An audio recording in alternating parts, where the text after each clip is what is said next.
the presentations that have been made, it's clear to me that most of the emphasis is on breeding and genetics. There's very limited socioeconomic studies. Except, in fact, is this one, this particular presentation, that I will observe some socioeconomic studies. A lot of what we have been listening to is breeding, genetics, and so on and so forth. There's little that has been done in the socio-economic area. So I begin to wonder whether all that is being done here is breeding and genetics, breeding, genetics, breeding. I think that there is, for you to also know what is happening in the field and how your research results are being taken, and factors that are constraining their uptake, you need to build in a lot of socioeconomic studies. And also look at issues of profitability. Yeah, that's okay, maybe when it comes. But I was thinking that within each program, there should be some inbuilt socioeconomic studies. They should not be separated from the programs. Thank you. Right. Please, very short, very short. I will cut mine very short. Cocoyam leaf blight has a problem for some time now. What has been done? Has this been solved? Of asked me to ask, can you plant a cocoyam in bag? Thank you.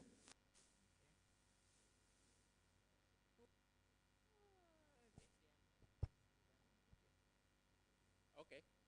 For me, it's kind of like an adjustment in the proposal. I think when I was listening to the different proposals you presented, some of them can be combined.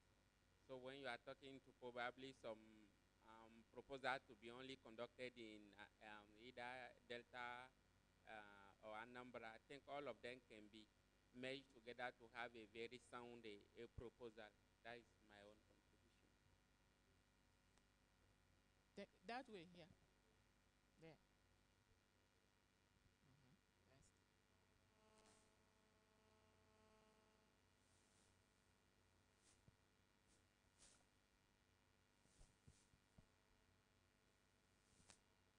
Thank you.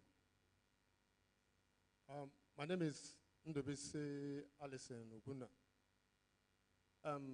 From yesterday's presentations, I continue to hear about Jos Plateau State. Today I heard about Niger State over their contributions to national food security. I just want to know what is still the food productivity rating of Benue State? Because over time I've been hearing that Benue State is the food basket of the nation.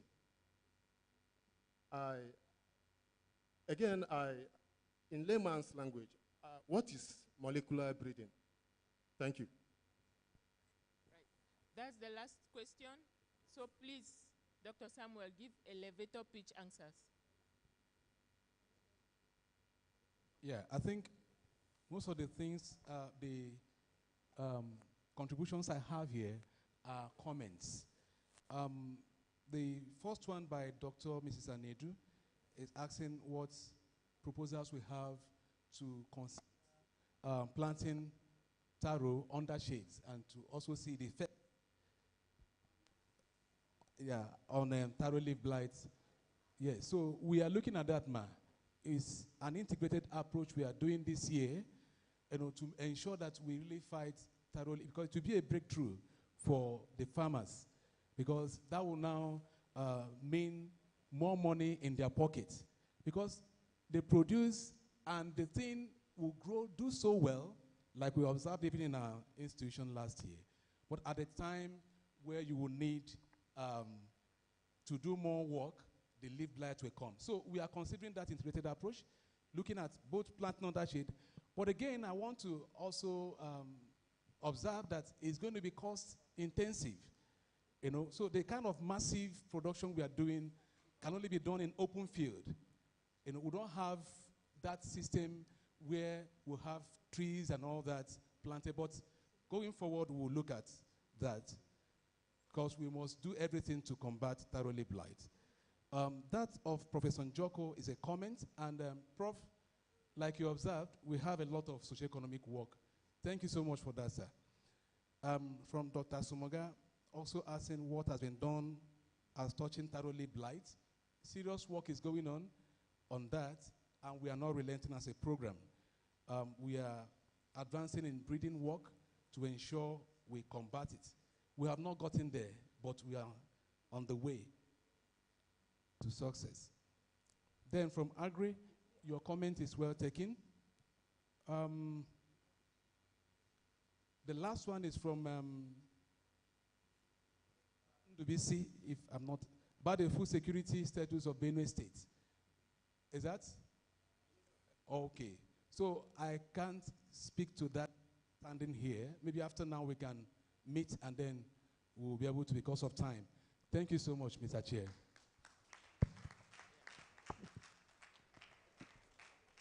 Yeah. Cassava program. Oh, it's okay? Oh, okay. Right. I'm asked to close the session for now because we are in between you and lunch.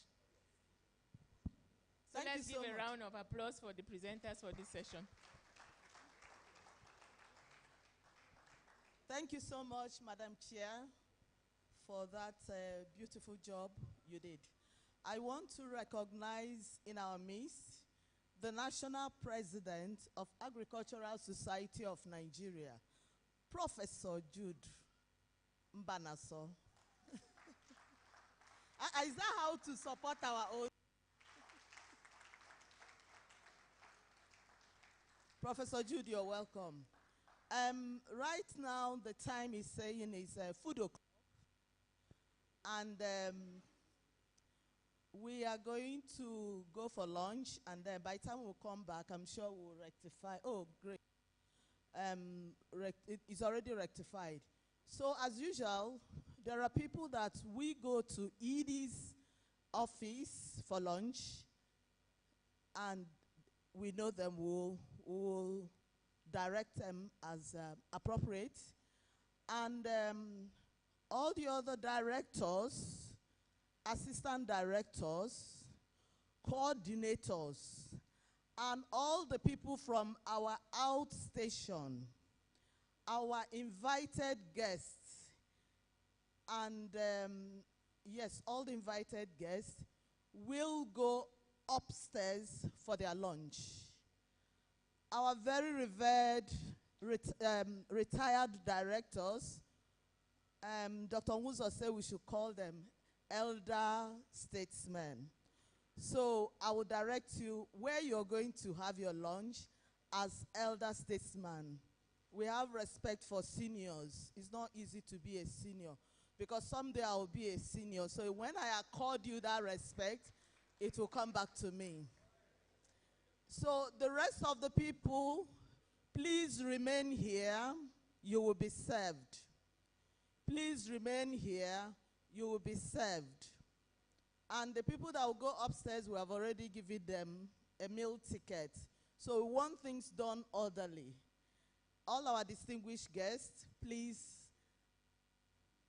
the boss is outside to take you to Edie's office. Thank you, and we have lunch for 1 hour. We'll come back. So cassava program prepared to start immediately after lunch. And our time begins now.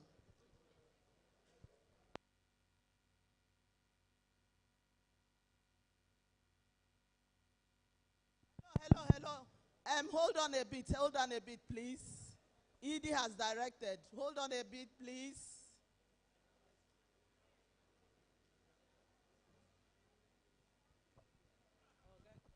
Yes.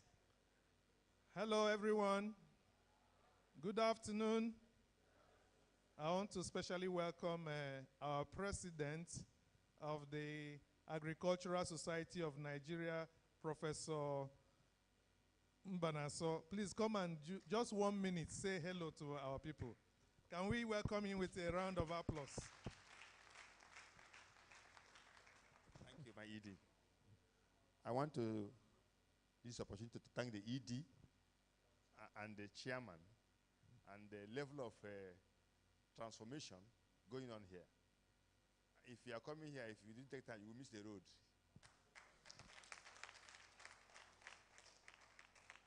And I have no doubt in my mind because it's full of ASN. And as a full of ASN, we expect the best. I want to thank you for what job you are doing. I want to thank every member of our society that is here. That's what we are supposed to do, so that we'll do more. Thank you very much. Thank you, our president. You know that the Apex Society in Nigeria, Academic Society for Agriculture, is the Agricultural Society of Nigeria, ASN. And the headquarters is in Nrcri. And the president is in a university. We've had other former presidents from Nrcri, but right now, the university has produced a current president. So thank you. It's nice to have you, Mr. President. At this juncture, I want to invite our chairman, the chairman of our governing board, to say the father's word to us. He has been listening to us since yesterday. So he's going to take the microphone. So let us welcome Honorable Chief Basil Ejidike Ikwele Nabwenyi.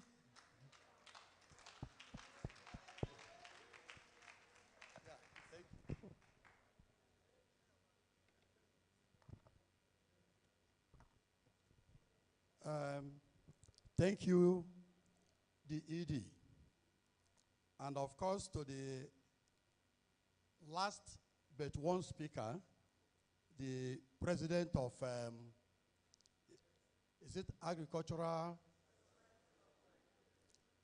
My friend, what you have seen is nothing. You've not seen much. More will be coming. What you have just seen is just a tip of the eye badge. Well, having said that, distinguished ladies and gentlemen, let me dwell on the existing protocol for the fact that I intend going back to Anambra State today. It might not be possible for me to remain with you till the end of the program. And that's why I've requested the ED to just give me some time to talk to you before leaving the institute. For me, one high point I'm taking away from this workshop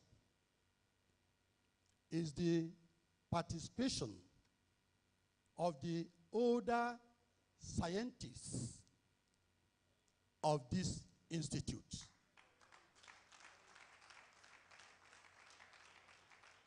I've listened to most of them contribute, and it's very amazing.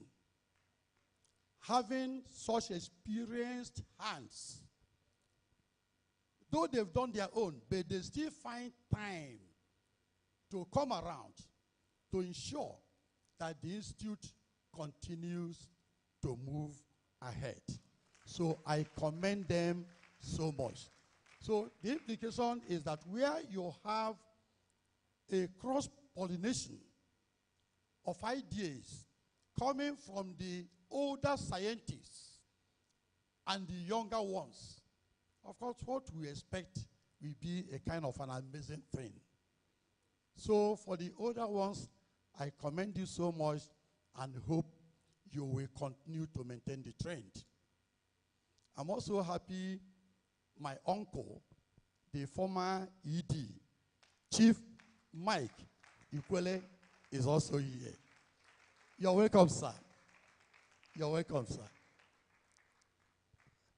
And on the basis of that, I think the board will still have to interface with the ED and the management team to see how we can set up a kind of a specialized committee that will continue to retain the services of all these old scientists who have worked so much, so that we will continue to tap from their experience. I think it's very, very important. So it's something I think we are going to work out with the MD to see how we can have a specialized statutory body that caters for the welfare of these senior citizens. I promise you we will do that. Well, having said that, distinguished ladies and gentlemen, let me seize this opportunity to thank once again those who have contributed in one way or the other towards the successful holding of this workshop. You see, let me just tell you one thing. When the ED told me of this workshop initially, I thought, for me, I thought it's just going to be the same normal jamboree that we always find in government establishments. In fact, at a point, I wanted to object to that. But having come and having seen, I'm overwhelmed. And I think it's something that has to be encouraged. Because what we are doing is to review what we have done, to see how, what we can learn from there to have a better tomorrow. I think that's the essence of the whole exercise. And it's something any sensible person must encourage. And having said that, let me see this opportunity to once again thank the governor of Abia State. Though he was not here physically, but the fact that he was able to send one of his commissioners is an indication that he still understands that we are around. And of course, for those of you who were here yesterday, I spoke to the commissioner, and I told him that this institute should, that in fact the 5 states of the Southeast, Anambra, Enugu, Abia, Imo, and Leboni, should see this institute as theirs. They should be more concerned with whatever that is happening here. And for the fact that he was able to send in somebody, ED will still have to talk on that, because I believe that the next one around, this one coming, we'll have to see what we can do to ensure that every other state within the Southeast is represented. It is very, very important. Because it's only when you showcase what you have that people can appreciate that, and now will begin to show interest. Let me also seize the opportunity to thank the Honorable Minister of State, who also sent a homeboy. Because from what I saw him doing yesterday, I mean, it's obvious to me that he was very much at home. Yes. And of course, to the Executive Secretary of the Agricultural Research Institute. By the time we get back, I'm happy he came. And it is now left for us to follow up, to ensure that his coming does not just end there, that the Institute will benefit something from that his coming. I assure you, we will follow up that aspect. And of course, to the Vice Chancellor of Michael Akbara University. I mean, she was almost everything. And for me, she has once again proved this simple saying that what a man can do, a woman can even do better. So I commend her so much for that.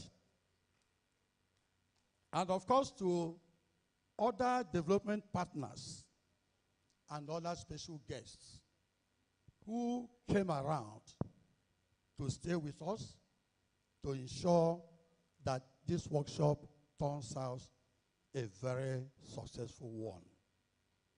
And to the Executive Director, Chief Executive Officer, and his management team, I can't commend you enough.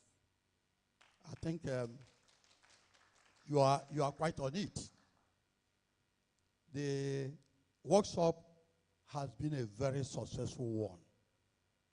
Though not yet concluded, but from what I've seen, it has been a very successful one, and it's something we will all continue to encourage.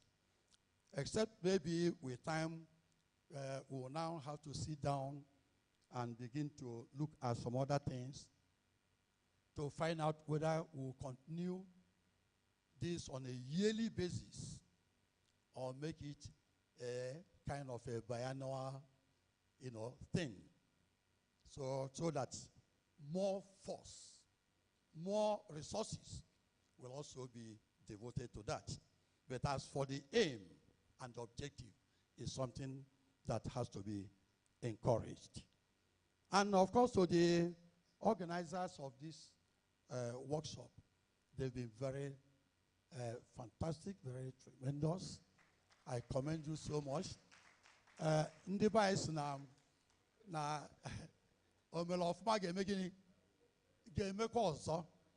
When you have worked and you have worked well, the possibility is that you will still be remembered for another thing, isn't it?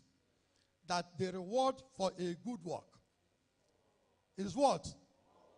So I commend the organizers and hope that probably next time around we'll still bring them back to continue with the good job they are doing. And of course, to every other person who may have contributed in one way or the other towards the success of what we are witnessing since yesterday, I commend everybody. And to the staff of the institute, my word for you is that you have to bear in mind that this institute is your home. What you make out of it is what it should be. In the Bible,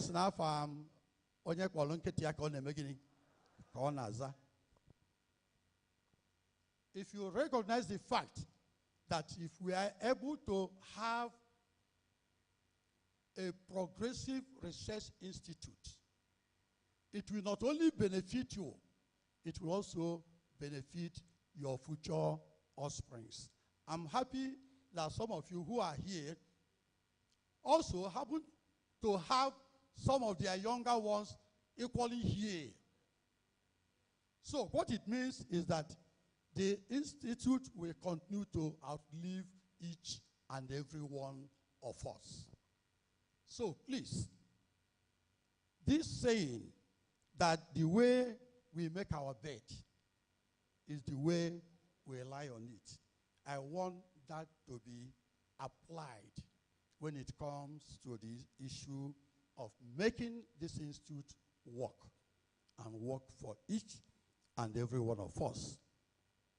So I implore and I enjoin you to please continue to do anything you can to ensure that this institute continues to move forward. And for the board, we will continue to work with the ED and the management team to ensure that by the time we are done with our stay here, we would have been able to leave the institute far better than we met it. That is my promise. I said that during my first meeting with you. I'm also saying that again. There's something we are trying to work out, and by the time we are through with that, you begin to see exactly what I'm saying. But for the board, we are committed, and we will continue to do our best. So generally, I want to thank everybody who has contributed and who will continue to contribute. My message is that whatever thing you do for the progress, for the development of this institute will not in any way be in vain.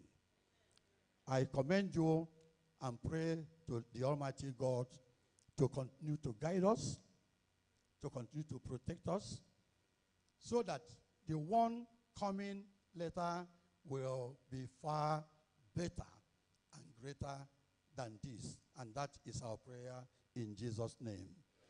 Thank you, and may God bless each and every one of us. Thank you so much.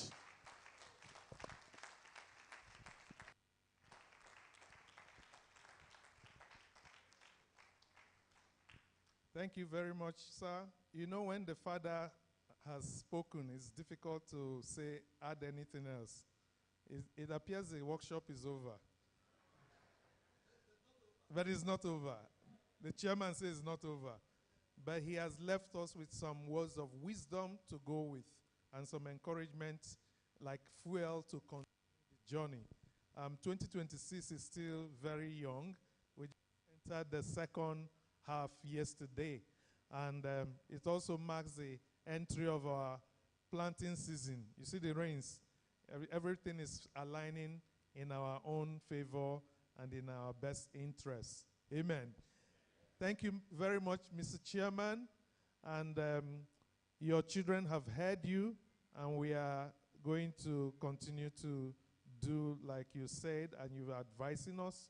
And we're looking forward to the greater things that are going to come from this, our interaction, from our service to our nation, to the farmers who depend on our food. And we want to thank Mama. Please send our love to Mama.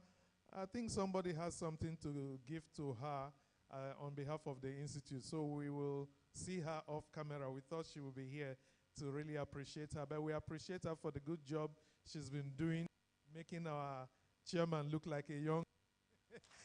She makes the chairman look like my senior brother instead of our father. So we are grateful for the work she's doing. And we've been talking about food, but some of us need to eat food to continue for the rest of the afternoon. So she has made, or you have an announcement to make concerning where we need to go for our food. Want to repeat it? Please come and take the microphone and let us know where to go and collect our food. We are very hungry now. Thank you. My chairman, sir. God bless you, sir. We appreciate you. For the very distinguished guests we have, please go to the ED's office, and that's where you will be served lunch. For the directors, the assistant directors, the coordinators, and other invited people from ADP, all other places we invited people from, please, you will go upstairs. Then for the rest of us that have not called in the list, including myself, we will be served here. So please comply. You know, we're elderly people. And our chairman actually said we're elderly. Sir, did you say that? Yes, sir. Thank you, sir.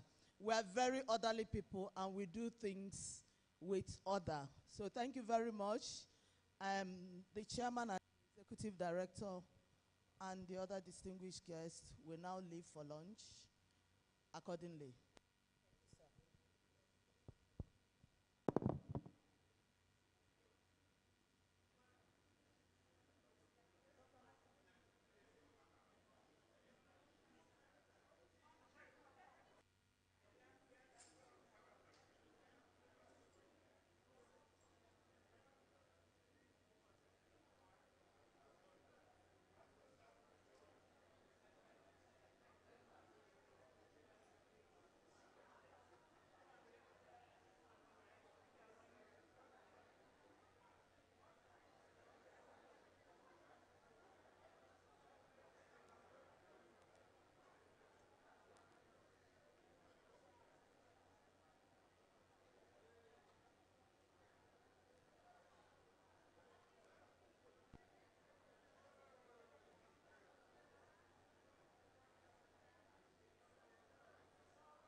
Thank you, ma.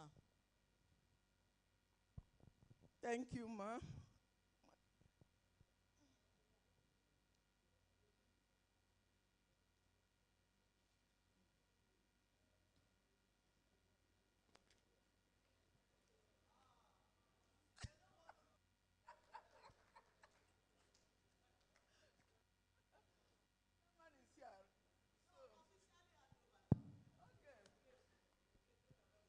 Our chairman has arrived. Dr. Soma, you're highly welcome. We've been expecting you. I had wanted to hold in for you before you come. Thank God you're here. So you can now take over. Thank you, sir.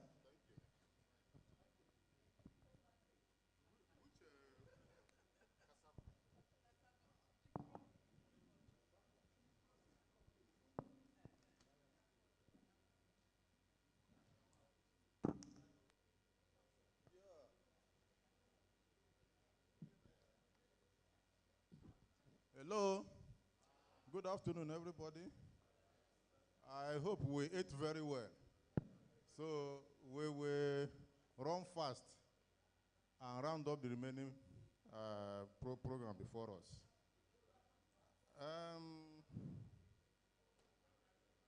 Cassava program, root crops research department. Cassava program is starting. Cassava program, are you here? Yes, sir. Dr. Favor Okakbo is here.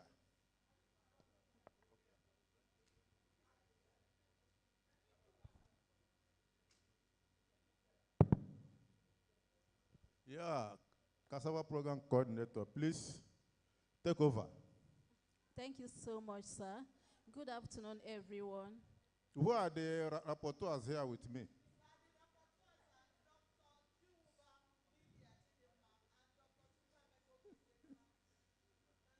Dr. Lydia is here already. Where is Dr. Chukwemeka? Okay, you can go on. My name is Dr. Favor Okamu, the coordinator of Cassava program. So we are going to present the work we did in 2025. First of all, we'll present the achievements of the program so far, the work we did in 2025, and the work we are to do in 2026. So I'll be starting with the achievements. In collaboration with IITA, the program has released 56 cassava varieties, and we are still going to release more. Trial advancement from clonal evaluation trial to uniform yield trial. The program also developed pre-release cassava varieties with stable yield across different environments.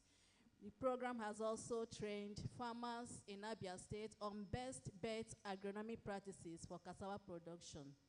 Also, the program has trained cassava farmers, over 40,000 cassava farmers in Oyo State on good agronomic practices and demonstration farm under AATF partnership. So I move into our annual reports. The first here is establishment of crossing blocks and generation of botanical seeds for the genetic improvement of cassava. This is where our breeding activities start, and it is here that we generate genotypes that has diverse characteristics, and traits. So here, we were able to develop over 13,000 botanical seeds, which are F1 segregating populations. So the second is seedling nursery evaluation. So in seedling nursery evaluation, this is the next slide, please. In seedling nursery evaluation trial, the seeds that we develop from the crossing block, this is where we plant them. So here we evaluated 65 families made up of 277 genotypes, and we were able to obtain the survival rate of 78%, and selection was based on vigor, good vigor, and disease resistance. So from after selection, we were able to advance 156 genotypes to clonal evaluation evaluation trial. The next slide. So for clonal evaluation trial, we evaluated 221 clones, including standard shakes. So from the result that we got, most of the genotypes we are resistant to diseases, and we were able to obtain with reasonable high yield. So from clonal evaluation, we then moved to the intermediate stage of our breeding, which is preliminary yield trial. So here in PYT, we evaluated 156 genotypes in 2 locations. And from the result that we got most genotypes with high, when we look at that, you can see that most of the genotypes, the new genotypes performed better than the checks that we are evaluated alongside with them. So exceptional resistance scores for diseases were maintained, and 25 genotypes produced more than 30 tons per hectare. So these trials, we are advanced to advanced yield trial, that's AYT.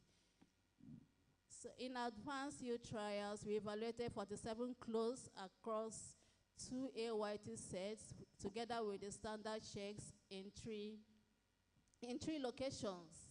So most of the genotypes also attained high dry matter content within acceptable range. When we look at that data, we can see the high dry matter content of over 30%. The same thing is applicable with yield. We got yield of over 30 tons per hectare. So advancement of superior genotypes, we are taking to uniform yield trial, which is the last phase of our evaluation in cassava breeding. So for uniform yield trials, we were able to obtain materials with high dry matter content, also with high FROI and DROI. And we can see that most of them were resistant to cassava mosaic disease. So we also, the next slide. This is the second set of our UYT trial. Then we also had to do GG by for yield performance and stability across environments. Yes, because most of the time when we go for release, they always request for this. Because it's always good for the genotypes to be released to be stable across different environments. So we can see here that we obtain 96% variation for PC1 and PC2. So the good news there is that we have 2 genotypes there that are most stable across 3 environments. The next slide, for the set 2 uniform yield trial, we were able to get 3 genotypes that were most stable across the 3 environments. The next slide is for the food quality assessment. This was also done here in Nrcri in our PDP lab. So we can see that they had good, first of all, these are the pre-release cassava varieties. Pre-release cassava varieties that will be going to on-farm before the final release. So we always assess their food quality. And from this result, we can see that they have they have high starch yield, and they also have good gari yield. We know that cassava, moisture content in cassava is up to 70 to 80%. So it's expected that in every 100 kg of gari, at least you should get 20 to 30 kg of gari. So when you look at that result, you can see that most of them, we are more than, in fact, almost all of them, we are more than 20%. The same thing is also applicable to fufu. The benchmark is from 34 to 80. You can see that most of them also fall into that range. The next. So this is genetic gain for yield and disease resistance in cassava varieties developed from 2005 to 2022. This is like a check telling us whether we are making progress. From this result, we can see that substantial gains were achieved in disease resistance. Then for fresh root yield, it is seen to be gradual. So there is need for more focused challenge towards accelerating breeding for yield traits. The next slide. Farmers' adoption and utilization of improved cassava varieties in Abia State. Key findings here is that cassava production in Abia State is dominated by small, middle-aged, moderately educated farmers. Farmers relied heavily on informal stem sources. That's they source for stem from their fellow farmers. Age, education, and farming experience significantly influence adoption.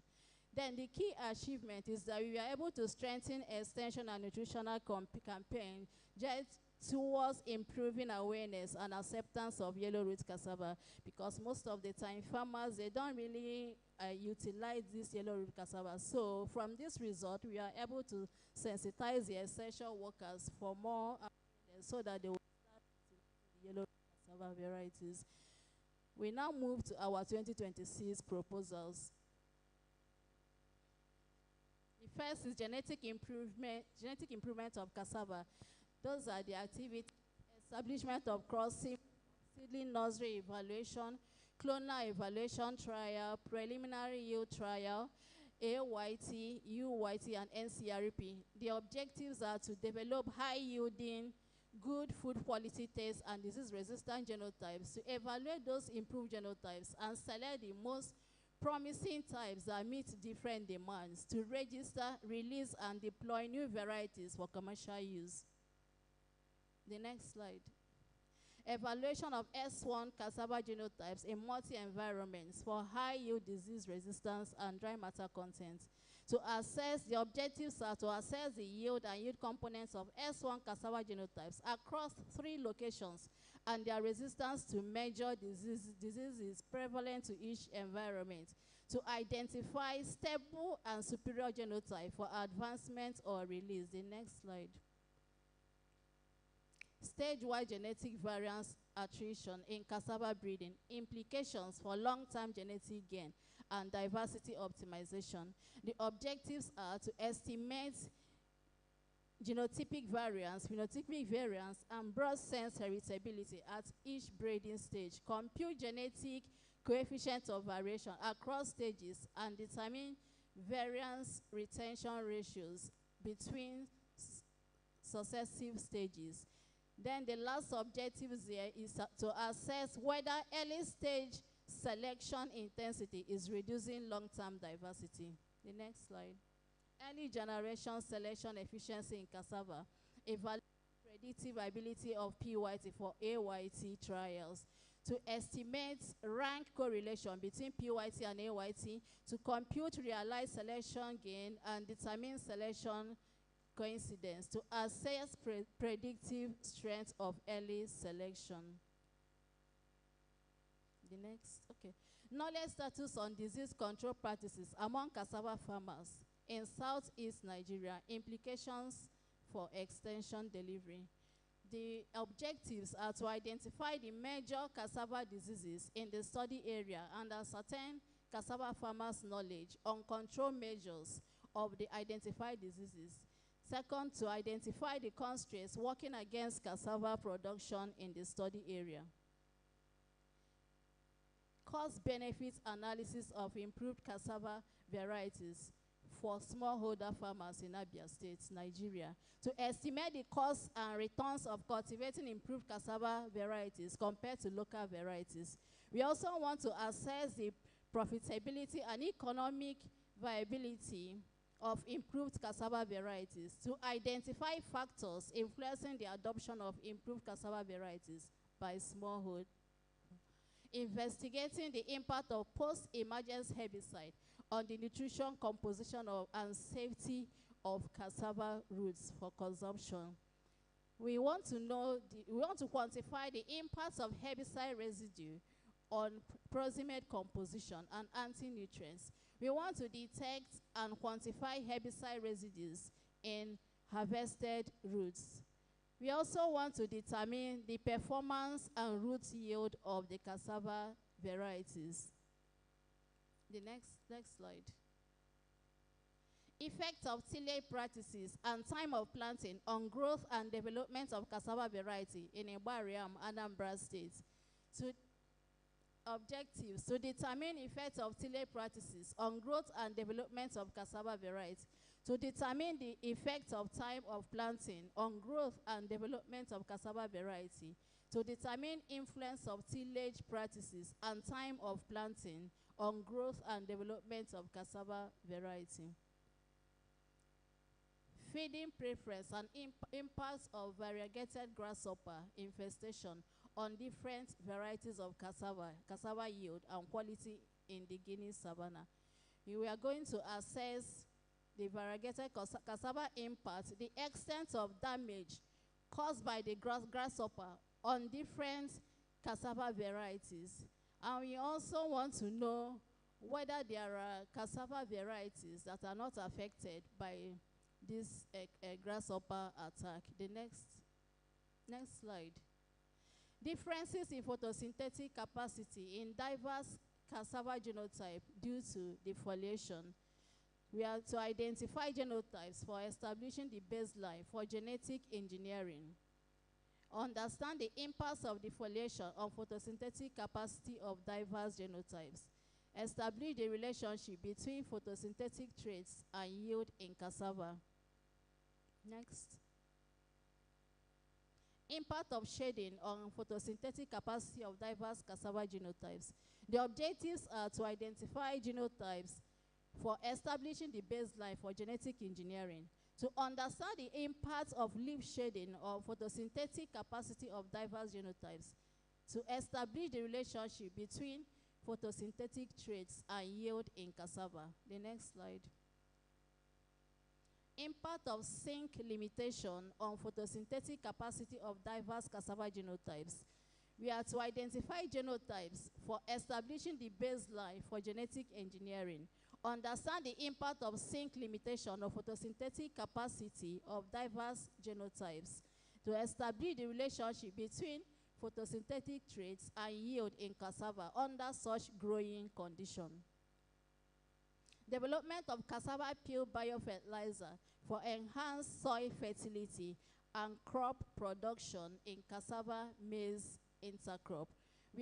The objectives are to develop and characterize a cassava peel-based biofertilizer with the potential to improve soil nutrient status and organic matter content in cassava maize intercropping system. To evaluate the effect of the cassava peel biofertilizer on crop performance, including the yield, disease resistance, and overall plant health of cassava and maize under intercropping condition. To assess the potential of cassava peel biofertilizer, which is very important, as there will be no more waste again, as a sustainable alternative to chemical fertilizers, with emphasis on reducing chemical input use and improving environmental quality. Thank you.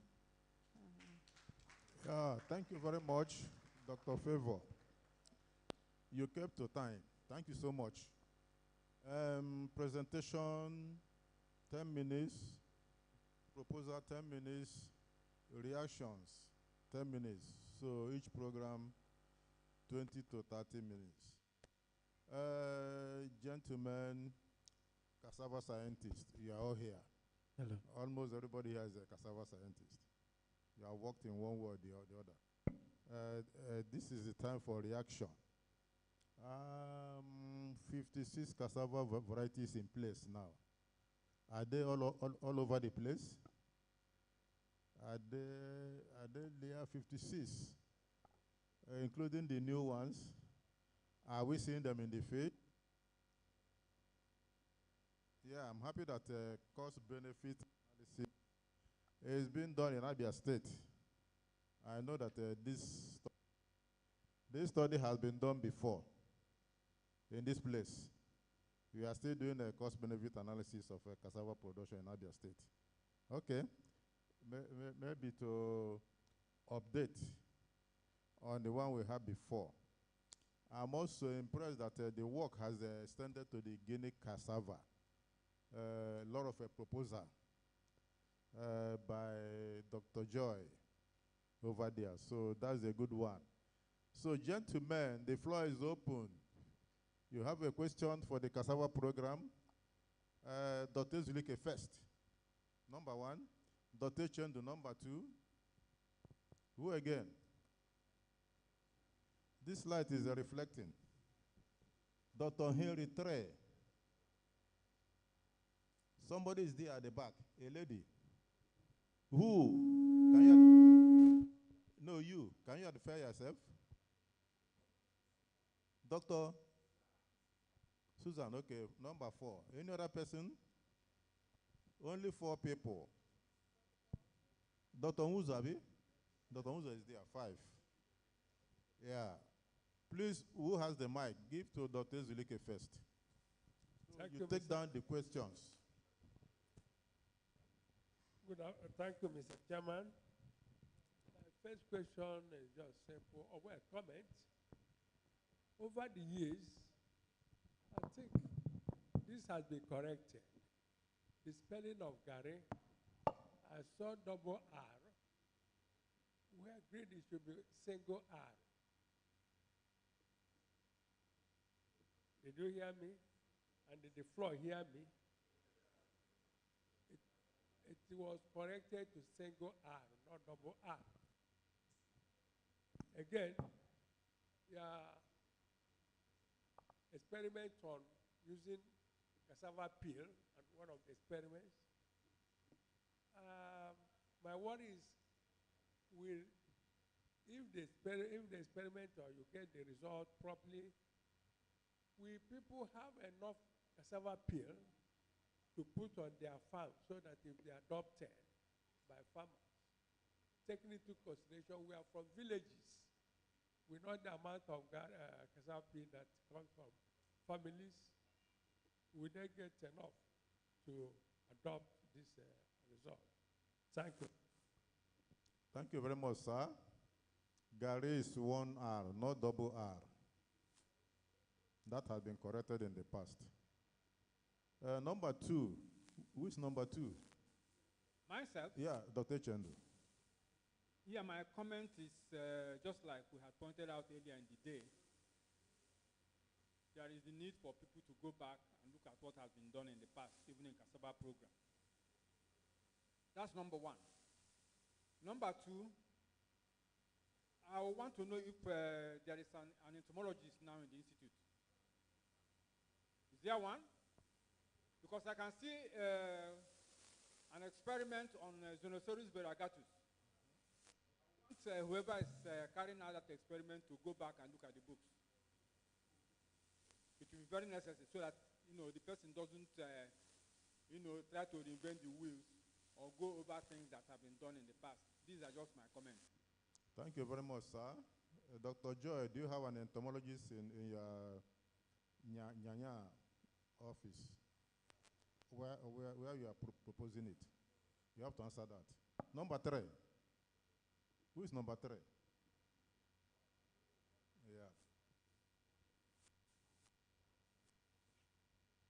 Well, we've been talking about this in the past, that most research work we will be doing should be demand-driven. And most of the users wonder whether they are demand-driven of them. Because, for instance, the grasshopper, something. I wonder whether the farmers are told that grasshopper is stopping them. And they then want to see how the effect it has in the yield. Some of these things are things we took at OND student projects. And most of the things have even been done in the past. If you go to the literature, you see them. The effect of a grasshopper and all these things, they are there.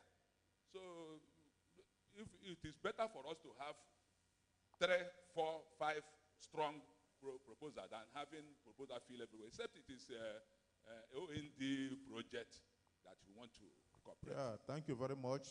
Please, we have to be very brief. Everything about cassava program will end by 4 o'clock. You only have 8 to 9 minutes remaining. Be brief in your questions. Okay, good afternoon, everyone. Thank you for a beautiful presentation. My question is, a lot of studies have shown that climate change has impacted the yield of cassava. And in your presentation, I observed that you have so many new products, new varieties have come. So are they climate friendly as regards to yield? Okay, thank you very much. The next person, number 5, Dr. Wuzo.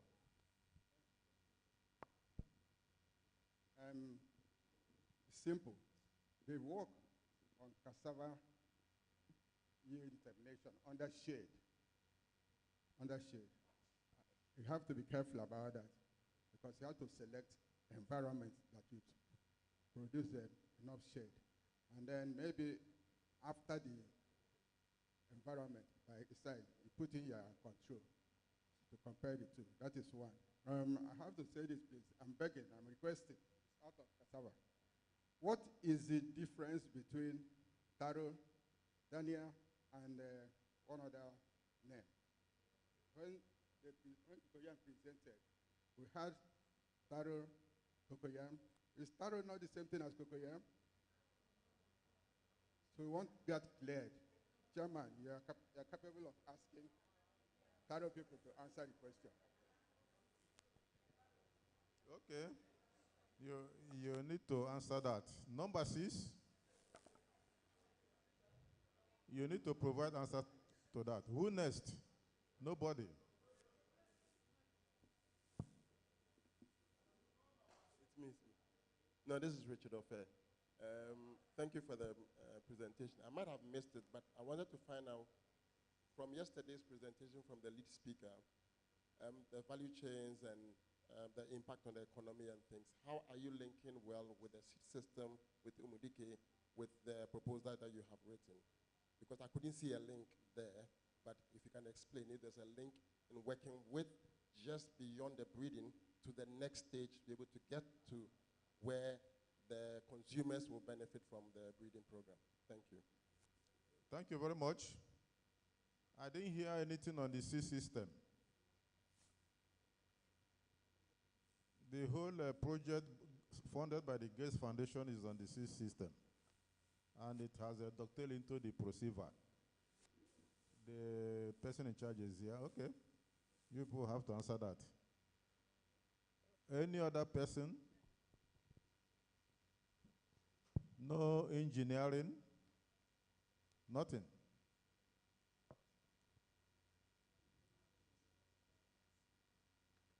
Okay. You can answer. Okay, thank you, sir. Thank you, everyone, for the questions and suggestions. So I want to start from my director, sir. You are asking me if these if these release varieties are all over the place, including the new ones. You are talking of adoption here. Adoption of our improved varieties. Adoption is a very big challenge, but we are trying as much as possible to see how we can tackle the problem. And we have already started doing that. How are we doing that? Because right now, we have after selection at the UYT, that's the final stage, we go into on-farm, where we target farmers that we test these pre-release varieties. So now, what we are doing now, there is a new methodology that we call tri-court. Formerly, on a normal on-farm trial, we always target only 20 farmers. But now in tri-court, we are targeting 60 farmers across different agroecological zones. And even now, we are trying to make it up to 120 farmers. And what we are doing is to make adoption challenge to be a very simple one and to see how we can we can tackle the problem of adoption. So it is being taken care of using this tri-court methodology. And also, what we are doing here, I also want the farmers here testify of what we did in cassava program yesterday. All our improved varieties, we brought out their stem cuttings. But the demand last year was so much. So we decided to cut them down so that any farmer that attends this in-house review can be able to have 1 or 2 improved varieties to be able to multiply them. You have 3 more minutes to answer the rest. Remember, you are stopping by 4. Okay. Dr. Zulike, sir, it is well noted. It's not double R, but single R. We will not make that mistake again, sir. Thank you, sir. Okay, Dr. O'Henry, whether grasshopper is disturbing them? Yes, sir. The answer is yes. Grasshopper is disturbing them. For them to come up with this proposal, that means that they're already having challenge of grasshoppers attacking their cassava, attacking our cassava varieties. The question there is there any entomologist there? Is there any entomologist attached to that program to assess that? Yes, we have. Okay. I have an entomologist in my program. Yes, sir. The other person asks, are they climate friendly as regards to yield? Yes. It was not presented here. We also develop varieties that are tolerant to drought. And in developing mapping population, we select, in fact, 0581 and 0505 are examples of cassava varieties that are tolerant to drought. So we also have climate smart cassava varieties. Okay, value chain. You asked about value chain and where they will benefit. Yes, that is, by the time we, as breeders, when we are done with the different stages of our breeding lines, what we normally do is we give out the breeder's seed to Umudike seed for multiplication. So, and another thing is this, still on that tri-court methodology, we don't just give out plant material, we don't just conduct the experiments for only farmers. We target different value chains, cassava value chains. Those are the people that serve as farmers in the course of that trial. I think I'm done, sir. Please, can we clap for her? She has virtually addressed all the queries thrown to her. Thank you very much, Dr. Favor Okakpo, Coordinator Cassava Program. Now, it's 4 o'clock dot. Sweet potato. Sweet potato is your turn to present your annual report. Sweet potato.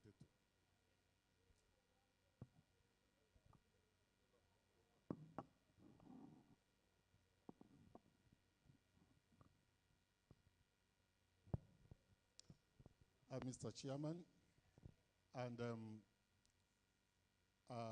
eminent scientists, please, I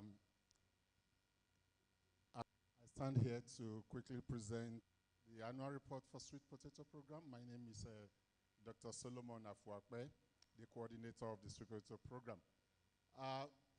So the program has blessed with 14 eminent scientists, 9 are males and 5 are females. And last year we had 26 proposals that were approved for the Sweet Potato Program, and 15 of them were completed and 11 are still ongoing, and these are cross-breeding and other research disciplines. Next. Last year, we were able to make some achievements in our breeding, especially in our nutrition enhancement breeding pipeline.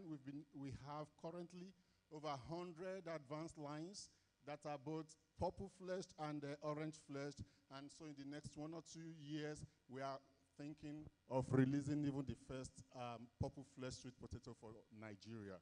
The crop management and agronomy, we are recalibrating. We want to see whether the old recommendations we've been giving to farmers in the last 20, 25 years, do they still hold under this changing climatic condition? So we want to check, and our initial results have shown that we need to actually recalibrate and come up with good, better rates that will serve as better agronomic practices. Next. So in our technology transfer outreach, for the first time in the southwest of Nigeria, we are beginning to, to enhance adoption through radio jingles and strategic interview on OFSP in Osun State. And for the seed system, we've been able to identify fermented sawdust as an equivalent alternative to the imported Classman for sweet potato, and that is a very good one for us. And also, we have been able to see that when you cut your vines, let it not stay beyond 6 days, but otherwise it will have very significant influence in yield reduction. Thank you. Next.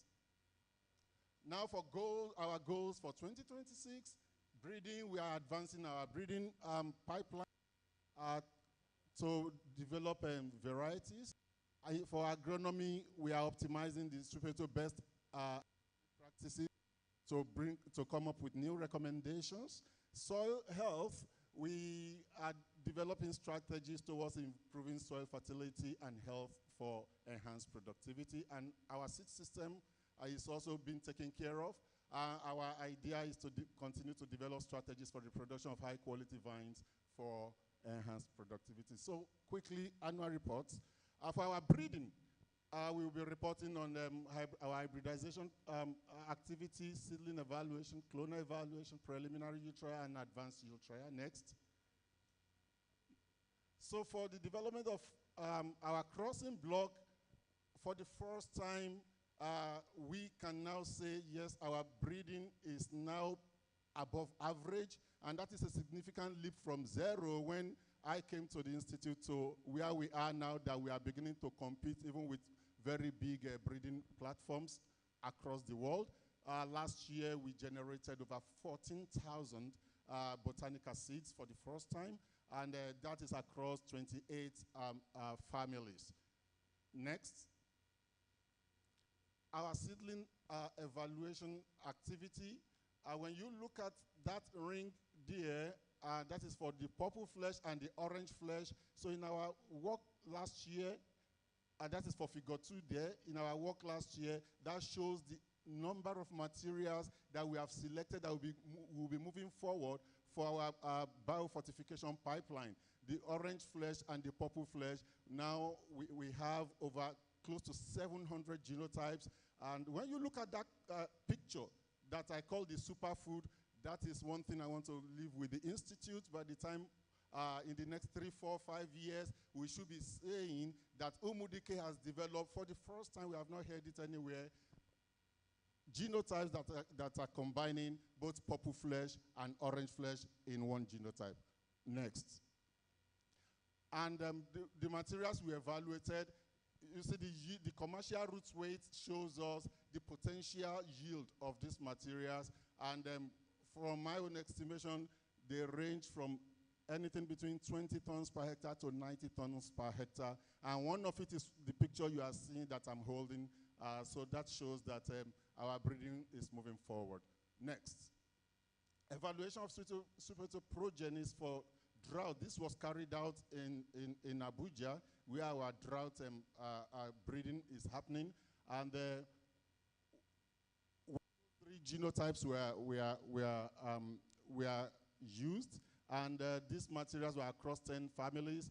And we can see that a family there, Erika by 87, /2014/17 has 72% of its progenies being showing tolerance to drought. And so it means that we have been able to identify families from where we can actually develop, climate-resistant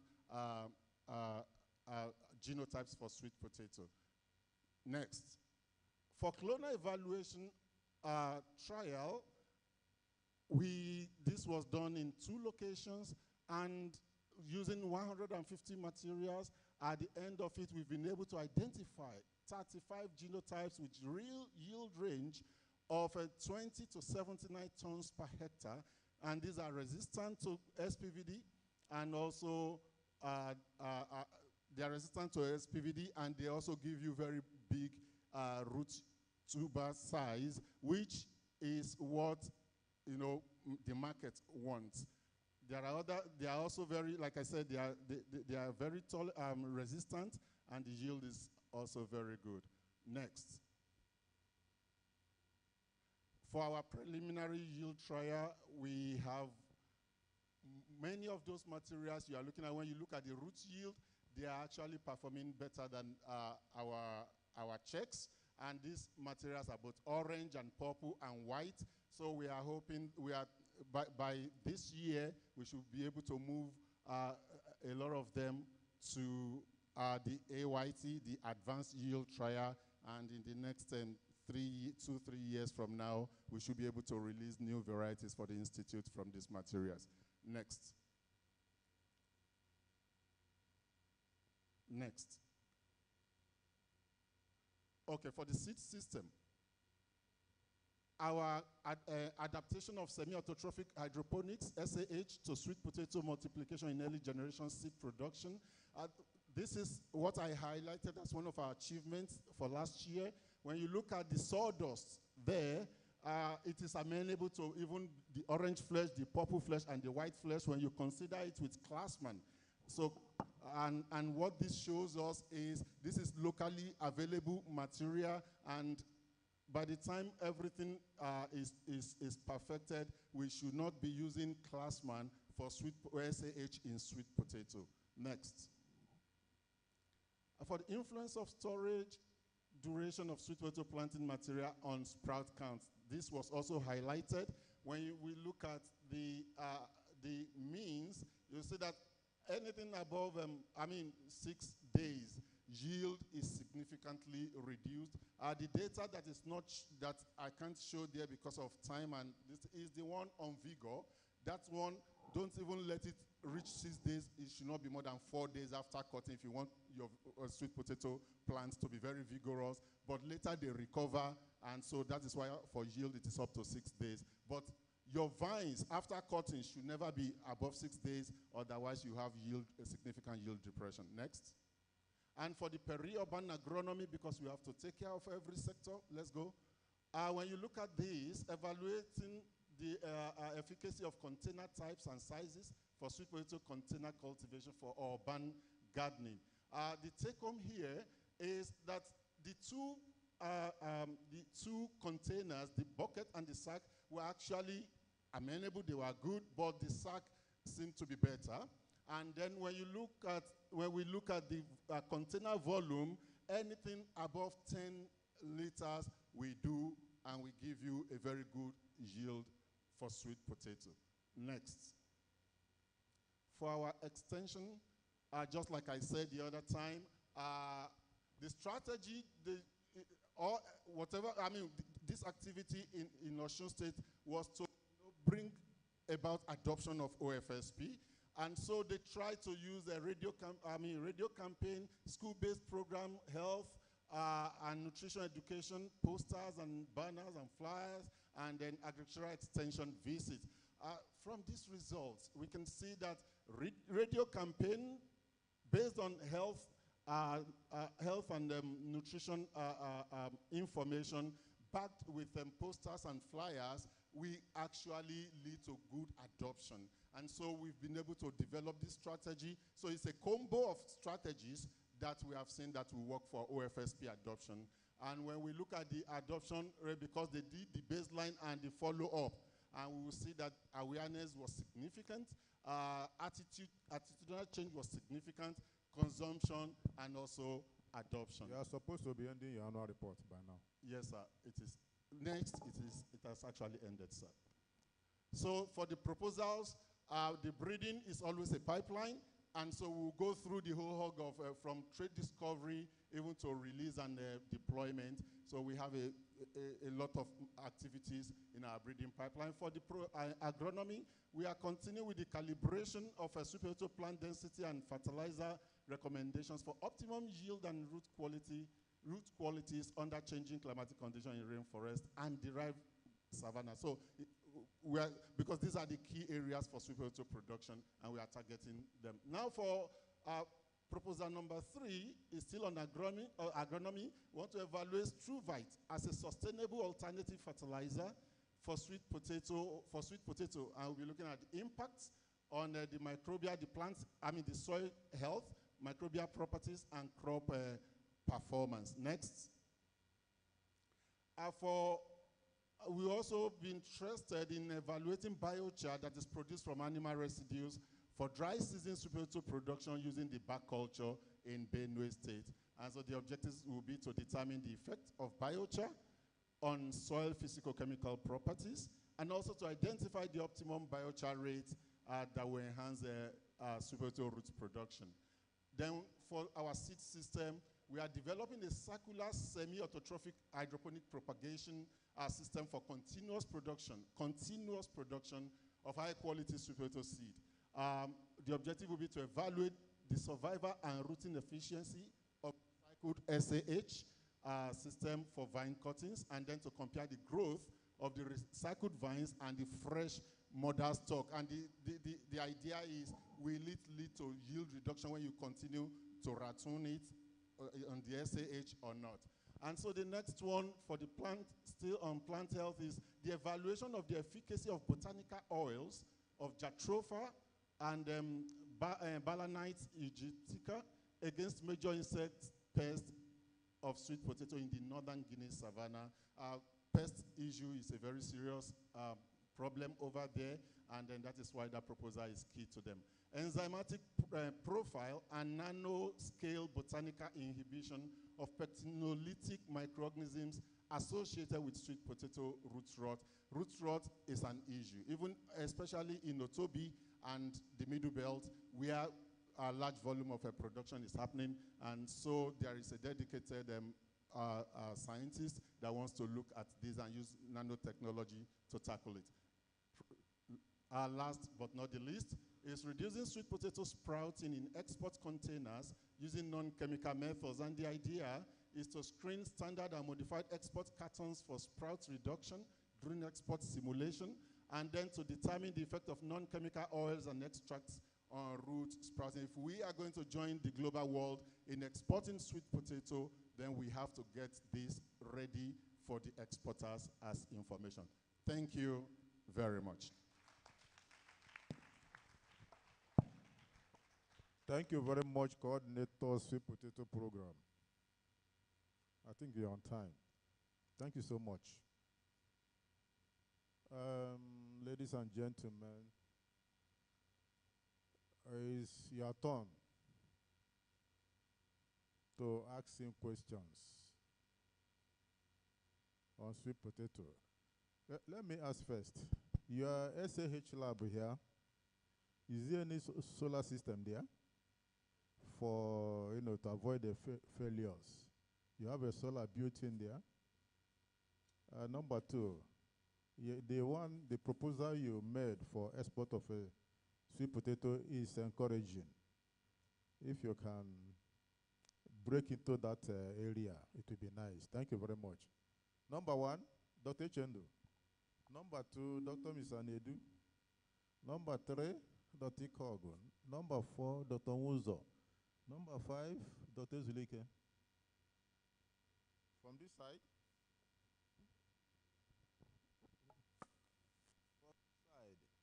Yeah, Richard, number 6. You know that person? It's one-sided though. Professor Jude Mbanaso. Okay, let's start from number 1. Thank you. sweet potato program. That was my last port of call before I left. Yes. So two things. Solo,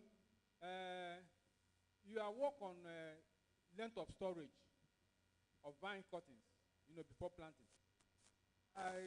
Did you look at Mokocha and others quite some time ago? That's Mokocha. How about Mokocha? I know they did quite some work on that when he was coordinator of sweet potato program. And then the second one I want to ask, let me ask this question again. Do you have an entomologist in your program? Because somehow, by accident or design, I'm not aware of entomologists in the research institute now. I hear have all run away, and I think you should make the case for employment of, you need more than 2 entomologists. So that if there's a problem, you don't start running around like we did during the cassava program problems. Thank you. Yeah, there shouldn't be any cover-up. I asked this question before. Dr. Onyeka said, yes, we have. Well, I don't know. Okay. Dr. Solu, thank you very much for a wonderful presentation. But I just want to ask, I know the kind of extension work we've done in sweet potato, particularly the orange-fleshed sweet potato. We have done dissemination of this innovation all over Nigeria. But unfortunately, if you go to the market, you won't find this orange-fleshed sweet potato. Why? And you need to know why, because I have to tell you, the people don't like it. They'll prefer those the white one and that other one in the market. And you know why? Because of dry matter content of those other ones. And this one has very low dry matter content. It's not good for anything. You can't cook it. You can't fry it. You can only make a slurry out of it to bake your bread and to do other things. Maybe you make your drink from that. So you need to go back to that again and know what you will do to that. And not going to breed other ones, and the farmers will reject them constantly. So let's look at the ones we've already bred and upgrade them to the level they will be accepted by the farmers.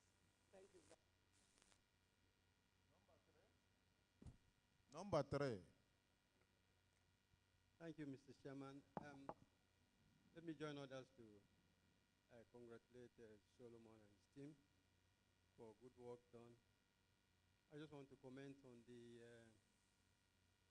proposal.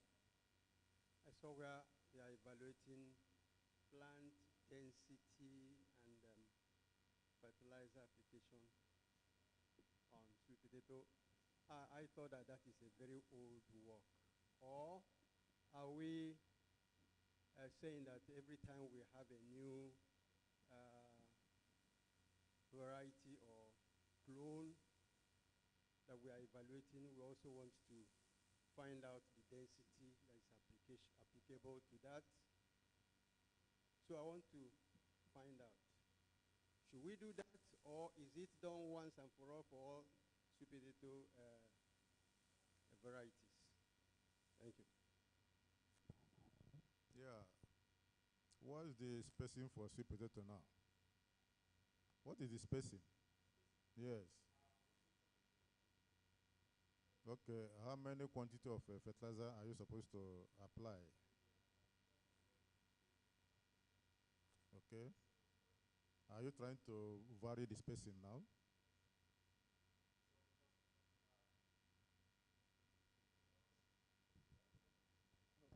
Okay. Yeah, we have seen even in other climes that we can reduce the spacing a little, and if you do that, more plant density, and that dovetails to increased yield.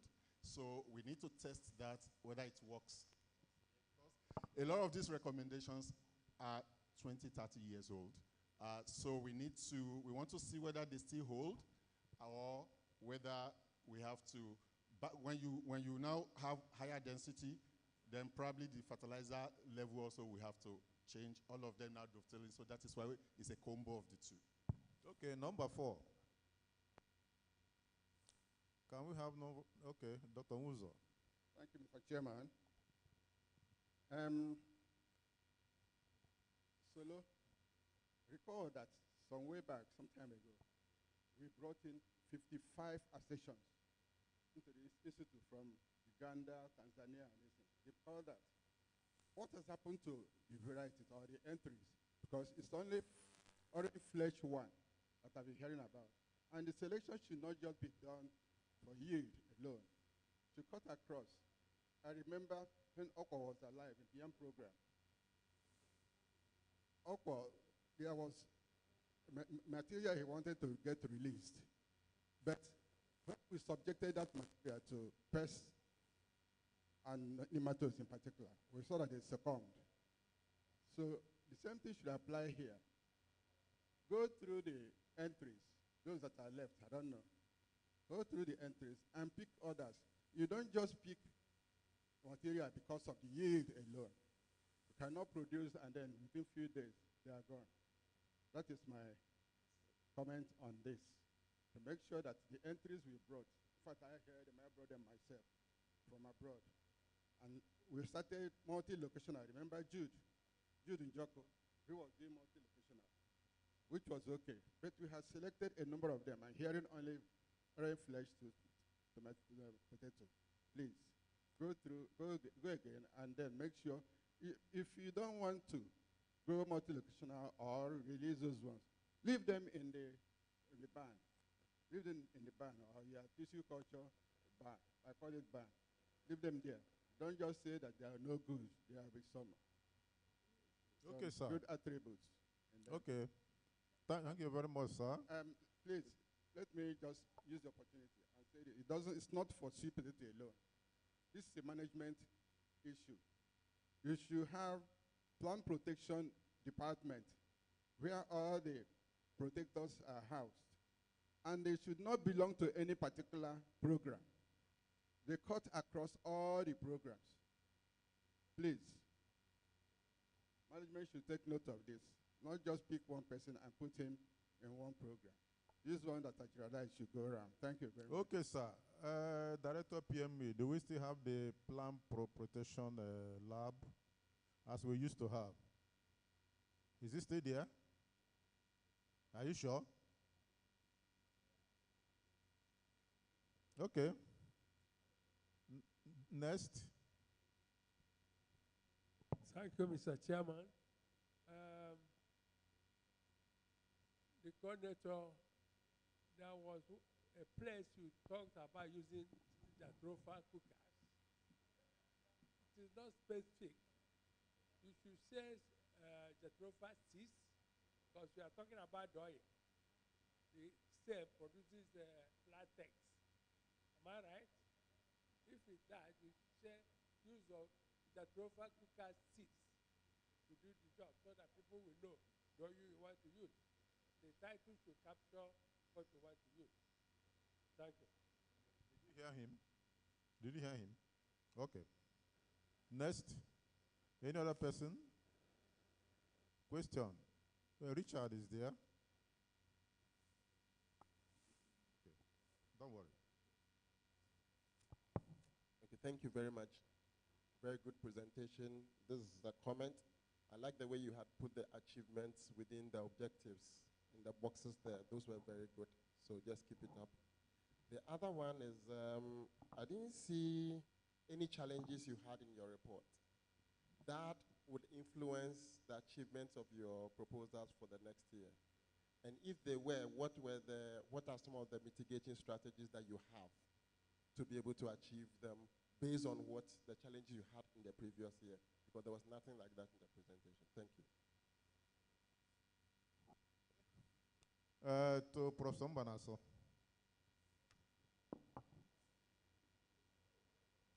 Thank you, Mr. Chairman. So I really want to thank you for your very good presentation. But I really needed a clarification in terms of nutritional content of orange flesh and purple flesh. Is there any significant difference? Thank you.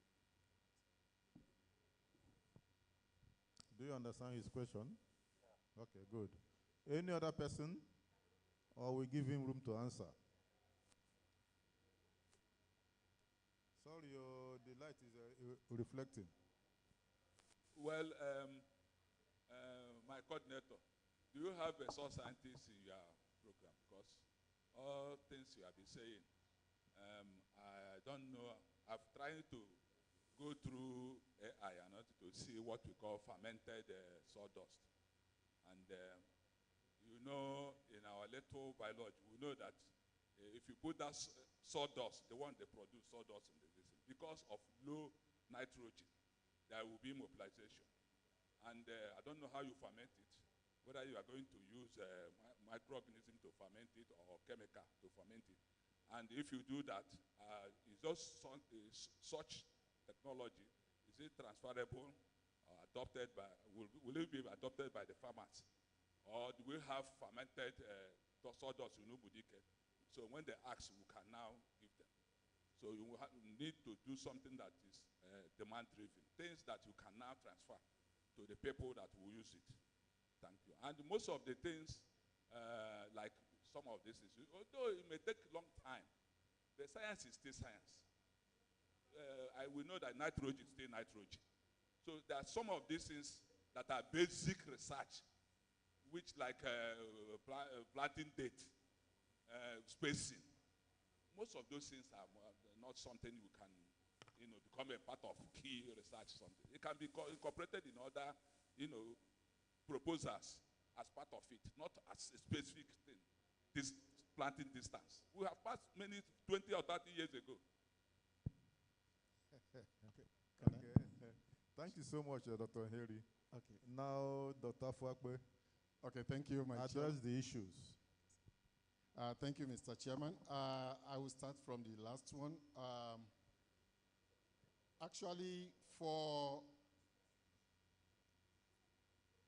in order to increase yield and enhance our productivity, we have to keep looking at factors that we can tweak. And one of it is the number of stands you have will dovetail into your yield. So it is important. And we are beginning to see that climate change is actually affecting a lot of things. Some research done 20, 30 years ago, you have to check it again. And we have seen that result already. You have a minute or two to go. Okay, sir. That 1 meter by 0.25 meter gives higher yield than 0.3. And so the other one is a comment from my president, Professor Mbanaso. There is the two are different. OFSP is due to provitamin A, conditioned by beta carotenoid, while purple flesh is because of accumulation of anthocyanin. And the two of them work, they are powerful antioxidants, but they also have other benefits that time will not take me to. So I can see you on it later, sir, and do that. Thank you very much, sir. Dr. Richard, thank you for your comments. I really appreciate that. My Oga, Dr. Ezulike, sir, your comment on Jatropha is noted, sir. Thank you for the comment. You are our leader. You continue to be our leader. My Oga, Dr. Nwuzo, those 50 materials we collected then, actually they were coming from high altitude area. They can't even produce if you remember, sir, you have Tanzania that was not even rooting in Umudike, and so Wagabolige, and so many of them. But they were only good for breeding, so I was able to use them to develop some of the ones we have already released, and that's part of the beauty of breeding. For our leader, our Oga, Dr. Ikogu, so it's also on the plant density and fertilizer that, okay, is it every now and then that new varieties come that we recalibrate it? No, sir. We just knew that this recommendation from our annual report was 30 years old. Does it still hold? And we are seeing that it doesn't really hold. Our result is showing 600 kg per hectare, and also 1.1 meter by 0.25 means are giving 53 tons, stands, 53,000 stands per hectare for higher, significant yield. So that, I think others are, any solar system in place, the SAH lab is working, but I have not checked whether but they have gen. I think they have standby generator that they use. I think those are the immediate ones. Yeah, I've sweet seen. potato program.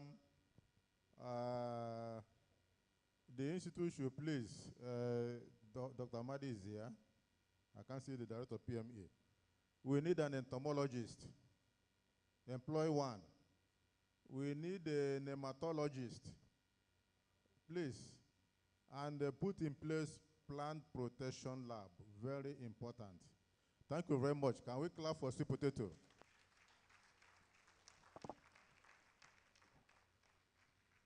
Opportunity root crops program. Opportunity root crops. Who is in charge? Coordinator? Dr. Peggy. Opportunity root crops. Yeah, go on.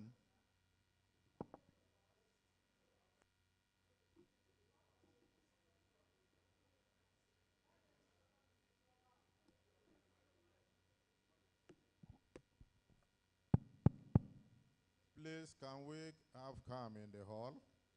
My name is Dr. Mrs. Choma Pegiobas, the coordinator of Opportunity Root Crop Program. Let's go to the achievements. The achievements, you can see our crops. So annual achievements of Opportunity Root Crop Research Program from January 25 to December 25. You can see our mandates. The mandate of the program is to develop and promote the underutilized root and tuber species towards food security, health, and economic growth. So the crops are amora, risga or livingstone potato, Hausa potato, turmeric, and American yam bean. So this is the only program that conducts research related, that's health related research in their crop. So the summary of top 3 to 5 achievements: production of biofertilizer using different agro waste for tomato production, using microbial inoculum to increase turmeric yield, and domestication of amora. When we talk about domestication of amora, amora grow in the wild and they are being consumed in the north. So whenever they want it, they go to the wild and harvest them. So what we are doing here is to factor them to our farming system, subject them to agronomic practices. So going for 2026, research work on turmeric breeding. Since the inception of this program, there has not been any breeding in turmeric. So we are going there now. We are going there this year to do some breeding work. And also to the registration and release of turmeric land races and the multiplication of amora. Amora is very important to us. Whenever you want to plant, you go to the north. At times they will say that it's not available. So if we can get it and produce it here, anytime we need them, we'll be able to harvest them. So technology transfer and outreach. Field demonstration to area farmers on agronomy practices of turmeric. Production of manual and processing and production of turmeric. Then crop management and agronomy. Production and nutrient requirements of amora. Morphological characterization of livingstone potato accession. Next slide. Okay, this is our first experiment. Agronomy production and nutrient requirements of amora in southeastern zone of Nigeria. The objectives are to determine the nutritional requirements of growth and yield of amora by using different fertilizer sources. You can see the treatment. So we try to use different fertilizer sources like NPK, biofertilizer, and protein manure. You can see the combinations of the treatments. B there is boost extra, foliar fertilizer. So the results of the experiment, you can see our table. You can see the harvest index, the number of plants, and you can see the yield in tons per hectare and the yield efficiency.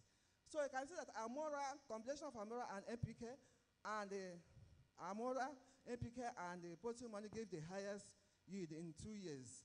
And the most important thing here is the yield efficiency, because we found out that when you use different supplemental nutrition, there was a yield efficiency, that the Amora utilized the supplemental nutrition very well, so that in the next call of experiments, we will now look at the doses of this supplemental nutrition. So the results reveal that the highest yield in tons per hectare obtained in NPK and the poultry manure did not differ from the yield achieved in NPK and boost extra application. The yield efficiency indicates optimal use of resources by the tubers.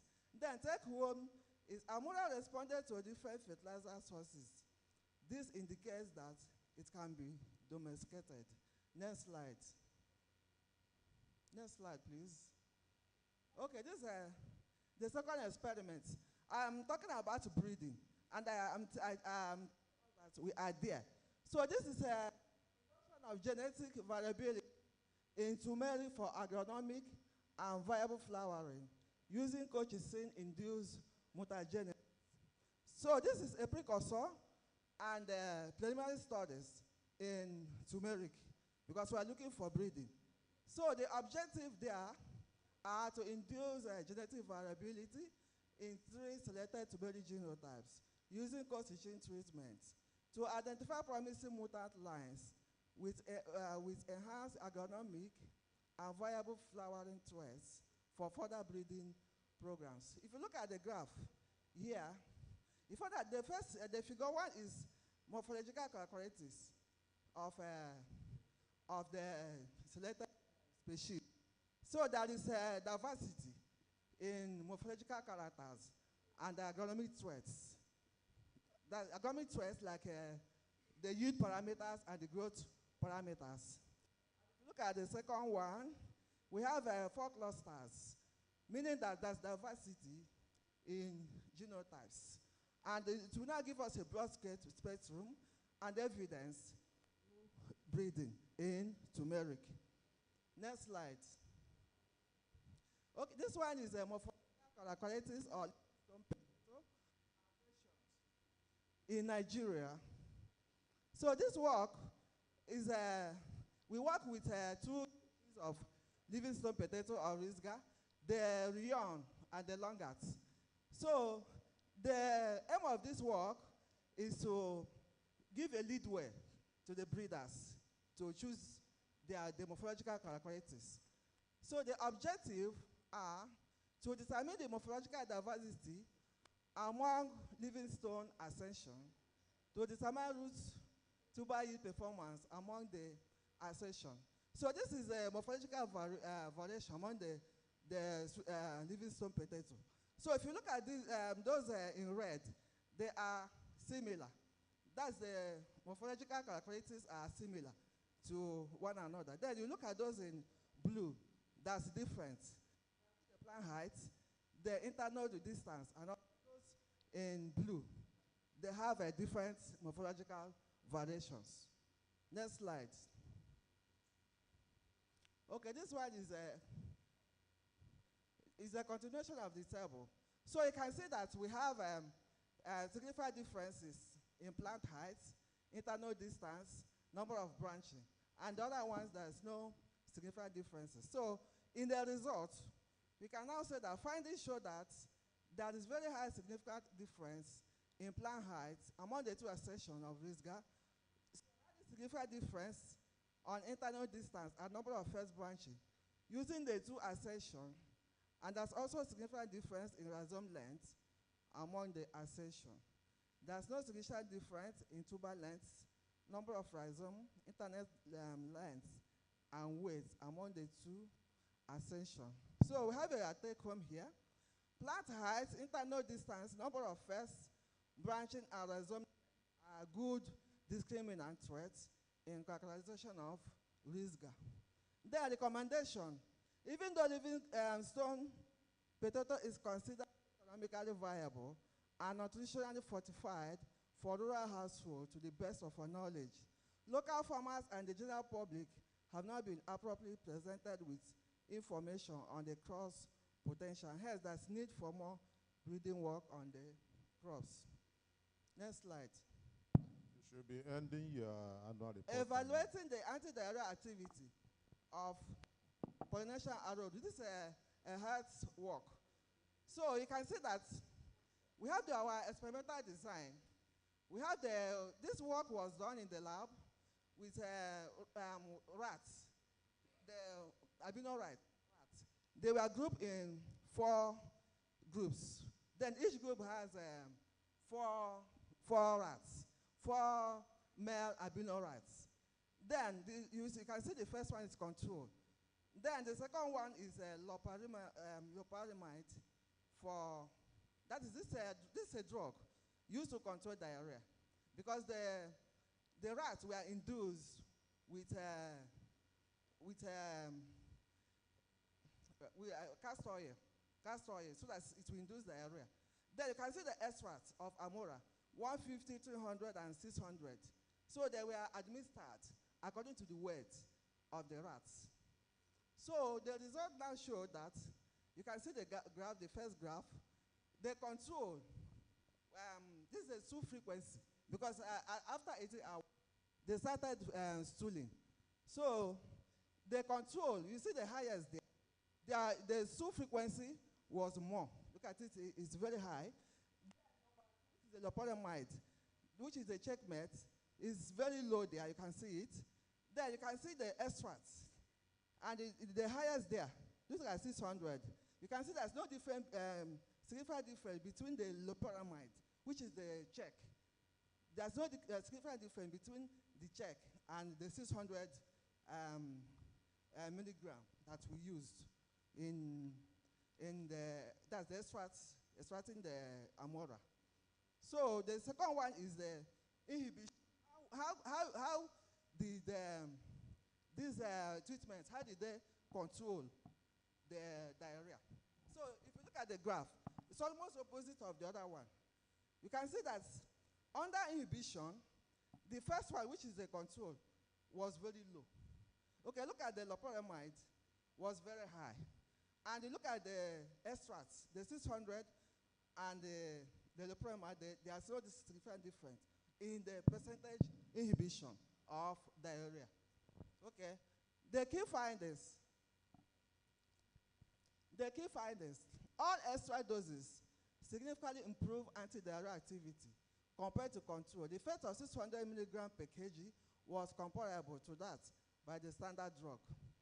So recommendation, toxicity studies should be performed to confirm safety, because as we are doing this experiment, we need to conduct the safety studies to know whether it is very safe. That's for further studies. So the next one is assessment of youth and women involvement in turmeric value chain activities among smallholder farmers in Abia State. So this work was done in Abia State to know the level of activities of in value chain, the turmeric value chain. So the objectives are to ascertain levels of the involvement in value chain activities, to assess the source of information actors in turmeric value chain and constraint of turmeric value chain in study area. If you look at the figure here, information source of turmeric value chain. Look at National Roots Institute, Agriculture or Radio, NGO, social media, fellow farmers. Then you see the youth. The youth is in blue. While the women are in red. You see that women are participating more. Even in researches, they are called, they will come. So they learn a lot. Then agricultural or radio, they are still there. But look at where the youth, you see that they are higher there, so almost 75. Why?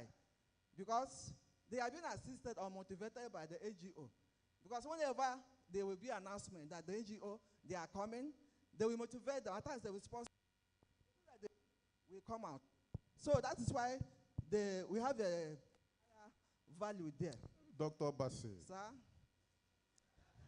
Round up your annual report. We want to see your proposal. We are conscious of time, please. Okay, let's go to the last one. The last one. Assessment of indigenous knowledge of African yam bean in Abia State.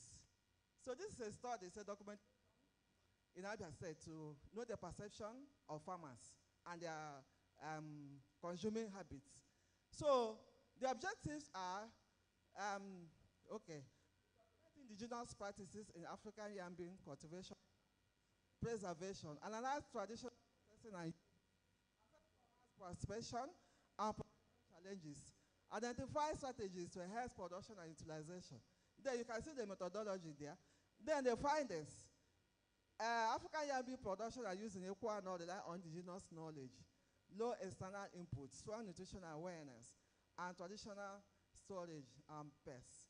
So the constraints they have is storage pests, low disease awareness, and heavy processing basis, requiring breeding and policy support to realize its climate resilient, nutrition sensitive potentials. Okay, let's go to the proposal. This is the first one. Characterization of residual mutagenic effects of colchicine on the cytological assessment and variable flowering on turmeric. This is part 2 of the first one I reported. So objectives are to induce stable genetic variability in turmeric genotype using colchicine treatments to evaluate and compare the agronomic cytological performance of colchicine treated and controlled turmeric lines, to assess alteration in flowering traits among mutant turmeric lines, and to identify mutant lines with enhanced flowering, cytological and agronomic performance of. Okay, this one is Amora. So you want to do some breeding in Amora because Amora has problem of production. When you plant one, you will get one, or highest you get two. So that's needs to do some studies on breeding. Then the objectives are to evaluate overproduction capacity among different Amora genotypes, to identify genotype capability of producing more than one per plant, to determine the relationship between vegetative growth threat and tuber production, and to identify promising Amora genotype for further breeding and improvement programs. Next slide. Okay. Effects of different rates of foliar fertilizer on the productivity and yield of turmeric. To determine the effects of different rates of foliar fertilizer on rhizome yield of turmeric, to determine its effects on curcumin content, to assess the effects of different rates on soil nutrient status, and to assess the monetary value. The next slide. Physiological and carbon sequestration analysis on turmeric using different nutrient amendments. So the objective are to determine the effects of different nutrient supplements on the physiological process of turmeric, to determine the effect on carbon sequestration, to evaluate the effect of growth and yield of turmeric, and to assess the economic returns. Time of application of organic fertilizer on livingstone potato or risga. So to ascertain the time of application of foliar fertilizer on livingstone, to determine the effect of foliar application on growth yield of livingstone potato, and to assess the economic return using organic foliar application. Next slide. Evaluation of disease incidence and severity of arrowroots in southeastern Nigeria. Objectives are to isolate and identify the causal agents associated with arrowroots, determine the percentage rot occurrence of arrowroot, and to determine the best management strategies suitable for controlling of arrowroot disease. Influence of life mulch techniques on weed control in turmeric seed production. To evaluate the effects of different life mulch techniques on weed control in the productivity of turmeric seed towards improving seed production system. Effects of Amora consumption on pre-diabetic and chronic diabetic rats. This is another health research. To evaluate Amora's potential as a functional food for management of pre-diabetes and type 2 diabetes mellitus, and to evaluate the phytochemical properties of Amora. Okay, this one should be the last one. Assessing indigenous knowledge, utilization, and perception of pollination arrowroots. The objective are to document indigenous knowledge system related to the identification, ecology, and harvesting of potential. Let me say the last one. To identify opportunities and pathways for the sustainable domestication and integration of Amora into local farming system. Okay. Thank you very much. I think we're on time.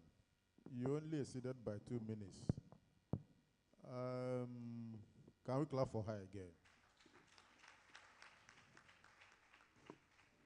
We have only 8 minutes for questions and answers. Number 1, Dr. from IITA. Agre from IITA. Number 2, Dr. Is that Iwo? Iwo. Okay. Number 3, Dr. Harry. Another person? Number 4, Dr. Ediwogo, yes. Number 5, Dr. Amadi. Dr. Amadi, number 5. Another person? We can stop there. We'll start from number 1, Dr. Agri.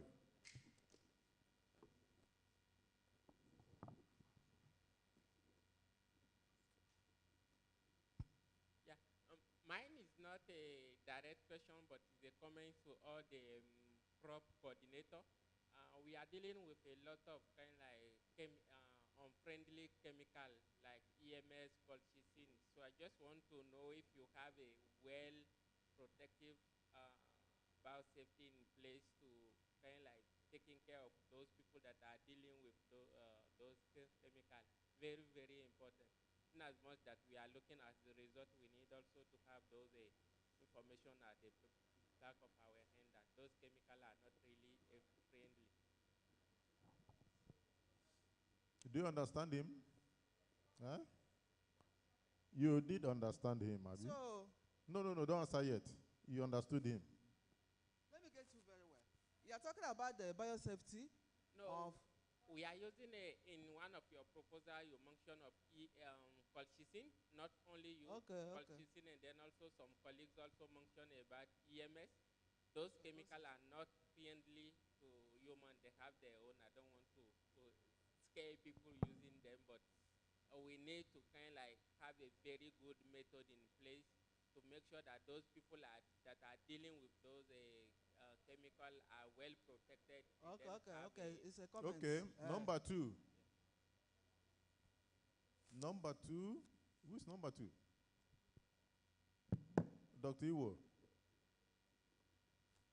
Please, let's be faster. Yeah, I've seen your program for reading on turmeric. So I want to find out whether you have carried out floral study of the different accessions. Because some of the accessions do flower.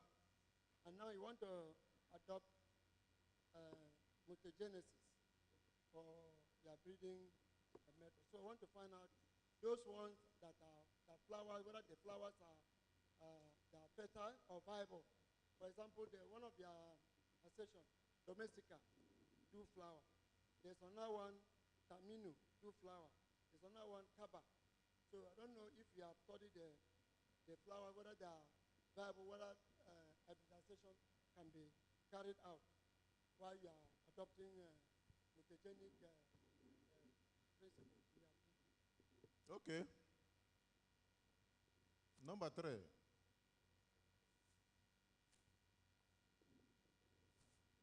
Well, when you said the goal, your goal in 2026, that you're going to determine the nutritional value of Amora. I was waiting for you to see, for me to see proposal to address these issues. Maybe there are not enough people in your program, scientists, to take care of that, because I didn't say much about Amora. I only see that of rat and all this experiment. what of the nutritional value, the nutritional requirement, soil fertility requirement, and maybe other things about Amora. You say fertilizer requirement. I didn't see anything to address. Or maybe you don't have the soil scientists in your program, or the other people that comes, what do they call them, the people that come from other districts to do. They are not interested in, and I know this now is opportunity, so people should take that opportunity to come in and be in that program. If you have advice from senior scientists, just try to find a way to incorporate them. Thank you. Next person. Dr. Eddie. Yeah, thank you, Mr. Chairman. I want to really commend the presenters in this year's annual in-house review. There appears to be an improvement in the method of slide preparation and even in the presentation. We are incorporating pictorials now, and I think that is the way to go. So I commend the management for actually training up the staff to that level. However, I seem to observe that those of us that stayed here early 80s, when Louis Oene was the director of this place, the institute used to have a pattern of carrying out trials. In those days, a particular project will be formulated that will encompass all aspects of the study we do here, be it entomology, be it fertility, be whatever it is. In fact, those other aspects will now form the objectives. And I think we were getting better results that were defendable and that lasted the test of time than this idea of carrying out trials in piecemeal, each person on his or her own. You find out that oftentimes certain repetitions are made in some cases. So I would like to humbly suggest, if it is possible, let the management go back to the drawing board and look at it holistically so as to know which one will benefit us better. Because I tend to believe that the former style we were using was more cost-effective and more exposing to the younger ones. Because when you incorporated into a project whereby all aspects of the root and tuber crop is discussed, you learn more than when you are independently carrying out your own. That is one.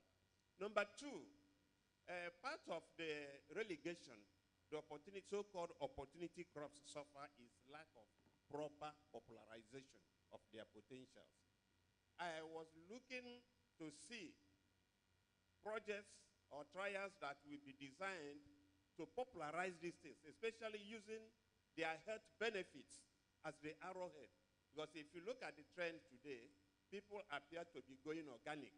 And most of the time, some of these crops we are talking about have a lot of health benefit potentials that the institute should zero into and make their money if properly popularized. So I want to appeal that we also take a look at that angle instead of concentrating on only agronomic and so on. Thank you very much. Yeah, it's almost 5 o'clock. Who again? I think it's... Amadi? Yes. Okay. Okay. So actually, I'm not supposed to talk because we had a review, but there are certain errors you will see. You wonder whether there are elders in the house. The elders will not be there, and the goat will be left to bear while on tetas. I say this because of the last work on breeding of Amora. First of all, that work was sent to me. I did observe that that scientific name, Amorpholos, wasn't that of Amora. And I asked that that should be corrected, and I gave out some publications I did on Amora, morphological description of Amora, their potentials and so on, because we are moving this crop towards domestication. So, but I am surprised that the thing came out without that correction. So that we don't misguide the house, the scientific name for Amora is not Amorpholos species. It is Taca pentalopedoides.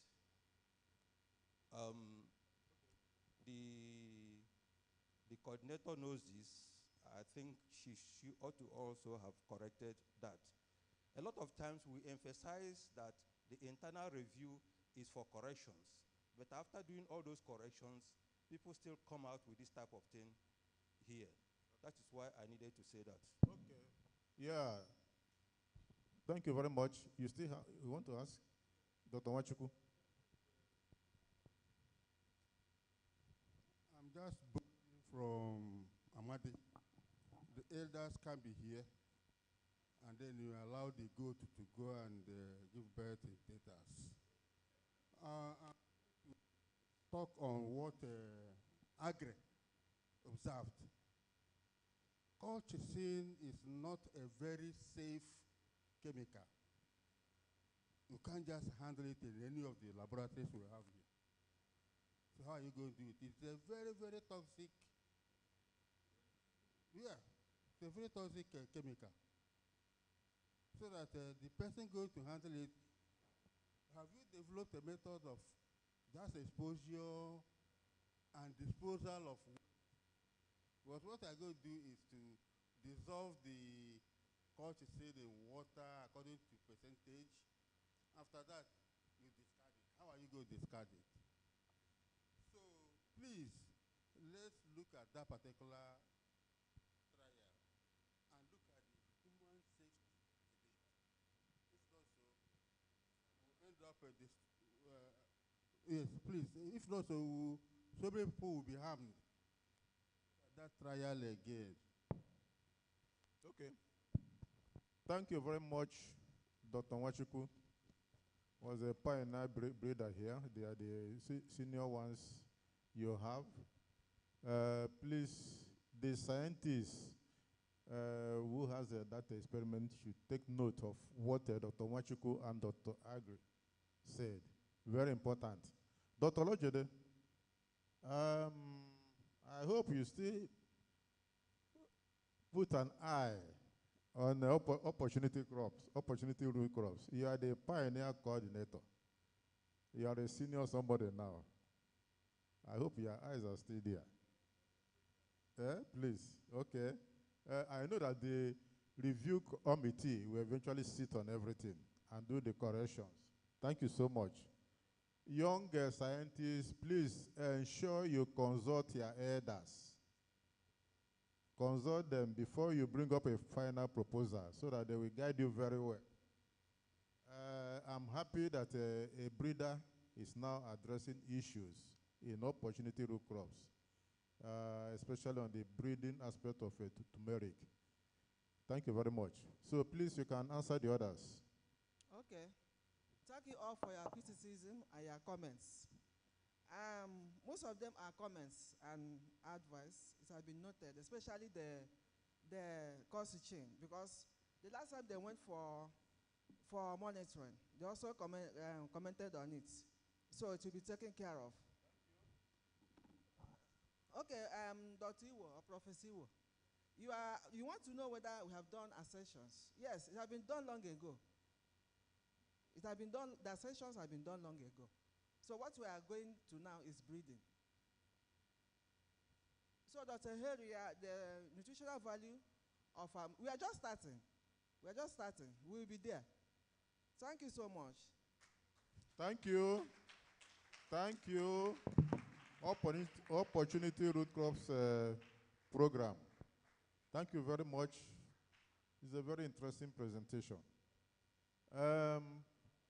Director PM, do we go on? Okay. Research Outreach Department. That is a consolidated department. Under this department, you have a Farming System Research Program and Extension Services Program. By what our time is now, each of you will have 25 to 30 minutes, both for presentation, proposals, and the reactions. So welcome, Coordinator Farming System Research Program.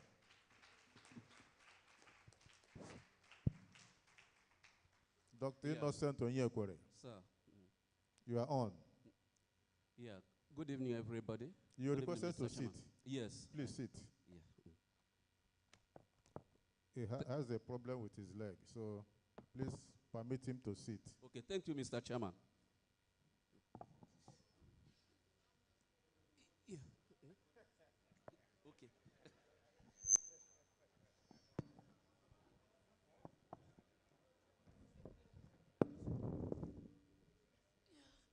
Thank you, Mr. Chairman, for giving me this opportunity. I'm here to present the work of Farming Systems Research Program. So let's start from the executive summary overview. What we are doing in the farming system is improving the agricultural practices of resource-constrained farmers in Southeast geopolitical zone, which comprise of Abia, Anambra, Enugu, Ebonyi, and Imo states. We also identify through diagnostic survey the agricultural activities, production constraints, and opportunities. Then we develop improved technologies to solve the identified farmers' constraints using on-station and on-farm research approaches.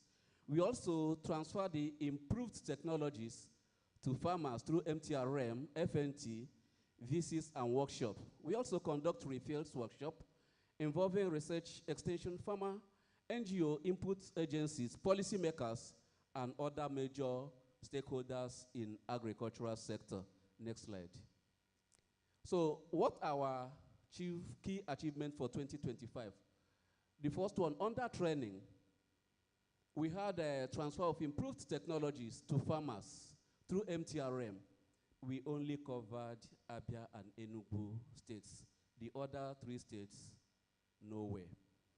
So under that training, we had production recommendation for broiler production recommendation for fish.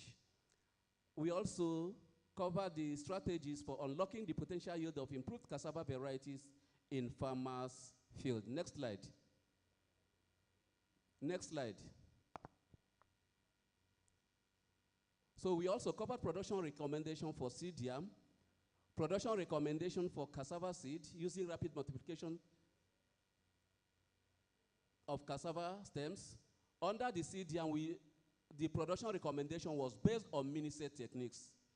So we also trained 200 Abia State farmers on good agronomic practices for sustainable production and value addition of fruit and tuber crops of economic importance. Next slide. So under organic stroke agroecological studies, we carried out a work in collaboration with FIS of Federal Ministry of Agric. From that work, we were able to recommend 6 liters of stem bioorganic fertilizer for sustainable cassava production, which should be applied at 2, 4, and 6 months after planting. That's 2 liters per application, giving us a total of 6 liters. Under climate agricultural practices, we are able to observe that farmers in Imo State are already aware of the effect of climate change on yield of cocoyam.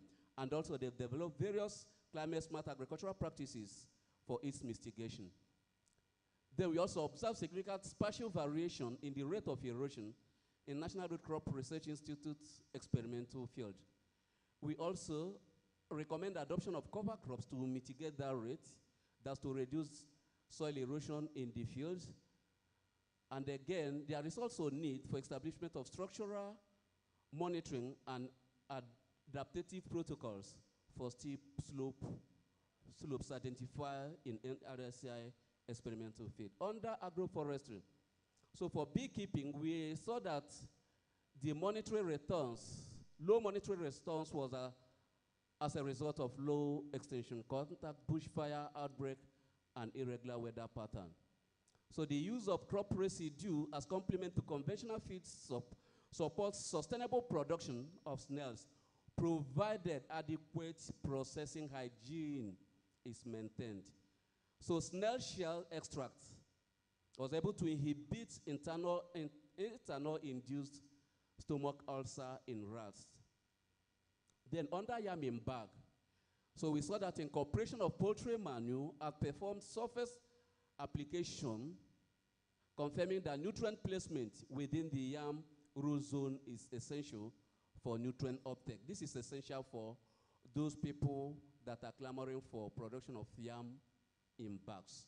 So under crop integration, we're able to find out that yam soybean intercropping system significantly influenced yam yield. So we also saw that to intercrop turmeric and cowpea, for optimum use, introduction of cowpea is recommended at 6 weeks after planting. Next slide. For livestock, toasted orange sweet potato can be recommended for incorporation into feed formulation because it has no adverse effect on animal performance. So under collaboration, we're able to collaborate with FIS and All Farmers Association of Nigeria Abia State Chapter. So our major challenges include, that was for 2025, but I think we don't have that issue this year. Inadequate field staff, we have enough this year. Thank you for the executive director and the PME. I think they gave us enough hand. They've given us enough hand this year. So the problem is that some of the staff, field staff, they are not, highly committed. Inadequate and low release of funds, inadequate facilities for fisheries and livestock units, inadequate farm implement. With weak extension delivery, we have the technologies, but we are at the extension system to deliver them to farmers. Like all those achievements I mentioned now, how can they get to farmers? So late land preparation, as we know the time of planting egusi, most of the times, before they plant our field, then the time of egusi might have gone. Then allocation of fields used as chemical dumping for Biafran soldiers during the Civil War. This is a very big challenge to the Institute. How I wish that the board chairman is here. The Institute needs enough money to ameliorate those soils that we are used as dumping sites for chemicals during the Civil War. So what's our objective for 2026? Our objective for 2026 is to solve farmers' agricultural production problems and improve productivity and livelihood of farmers in Southeast geopolitical zone of this country. So we were able to produce one training manual, a journals publication, and term proceedings. So though that we've, summarized them, just look at them one after the other. This is our first report, monthly technology review. You can look at it. In 2024, Abia and Enugu, I think, conducted the MTRN. Abia led, Enugu followed. The other 3 states, 000. But this year, Enugu decided to take the lead by having 33.33%, which is not even pass mark. Enugu, Abia had 8.33%. Then Anambra, Ebonyi, and Imo also scored another 0% this year. Then when we look at refills workshop and others, 0%. Under refills workshop, I've contacted almost all the commissioners apart from that of Imo. In Anambra, I was able to see the PAMSEC, but he said that other states should conduct refills, that the last zonal refills was conducted, apart from the one Akae, sponsored, that it was sponsored by Anambra State during the time of P2B's administration, that other state governors should follow suit before Anambra State can come up again. Next slide. So, agronomic evaluation of biostem organic fertilizer on yield of cassava. So, we did this in collaboration with FIS, of Federal Ministry of Agric. It's a new product. They gave it to us to determine the effectiveness of the product on yield of cassava fresh. So what we did, our normal routine farm, we did the usual method by sampling our soils, analyzing, and get the results. We are able to apply the chemical. So from the result, you can see that 6 liters was able to give us 39 tons of fresh cassava yield per hectare. So application of stem bioorganic fertilizer at 2 liters per hectare applied at 2, 4, and 6 months after planting, totaling 6 liters per hectare resulted in the best overall performance in fresh cassava reuse and is therefore recommended for sustainable cassava production. So next slide. So estimation of soil loss by revised universal soil loss equation model using geospatial techniques, a case study of National Root Crop Research Institute. So what we did here is just to estimate the spatial distribution of soil loss within the National Root Crop Research Institute within 1986 and 2023. Next slide. If you can look at under 0 to 10 tons, lost tons per hectare, you can see extensive coverage in 1986, but by 2003, there is reduced coverage. So we observed a serious decrease. So our recommendation, next slide. So we are recommending for cover cropping, then to establish monitoring, adapt management protocols, and incorporate erosion control as a key variable in agronomic trials. So assessment of impact of climate change on cocoyam, traditional farming systems in rural communities in Imo State. So to assess the perception of climate change among cocoyam farmers, evaluate the impact of climate change on cocoyam yield and farming practices. The next slide, when you look at it, you can see the impact of climate change on cocoyam yield and farming practices, how climate change has impacted. So look at the frequency, look at the percentage. You can now see that the highest, they slightly had 48% out of the 120 respondents, while significantly is 37%. Next slide. So from that table, you can see that farmers directly link yield reduction to climate variability. Farmers show strong agreement that adaptation is necessary for sustainable farming and express a high willingness to change. Next slide. So effect of climate change on honeybee production in Akwa Ibom State, Nigeria. So to determine the effect of climate change on honey production in the study area, to identify strategic measures of mitigating the climate change on honeybee production. Next slide. So when you look at the table on the effect of climate change on honeybee production, when you look at the table, you can see that the bushfire had the greatest impact. So when you look at it, out of the total number of respondents, look at them, 430 compared to others, which gives us a mean of 4.8%, which is greater than the average of 3.6. Let's move. Next slide. So extension services should be strengthened in this area.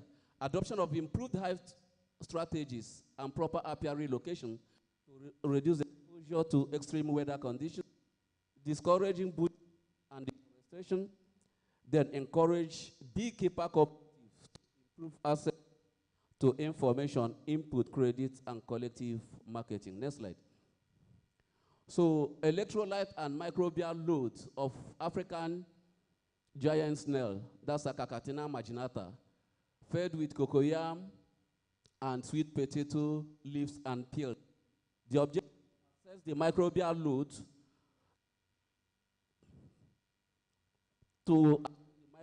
load of snail fed using this diet.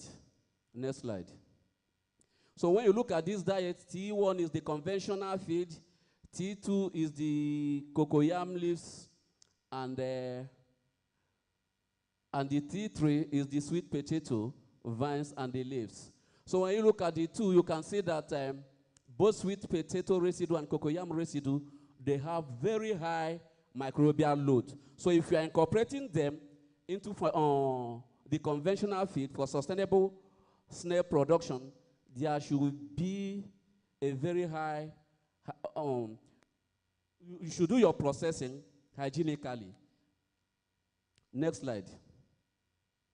Next slide. So, effect of processing method on the proximate composition of orange and white-flavored sweet potato varieties for sustainable livestock production. To evaluate the proximate composition of allied sweet potato varieties processed by boiling, sun-drying, and toasting to support improved nutrient retention, feed formulation, and sustainable livestock production. Next slide. You can now look at it.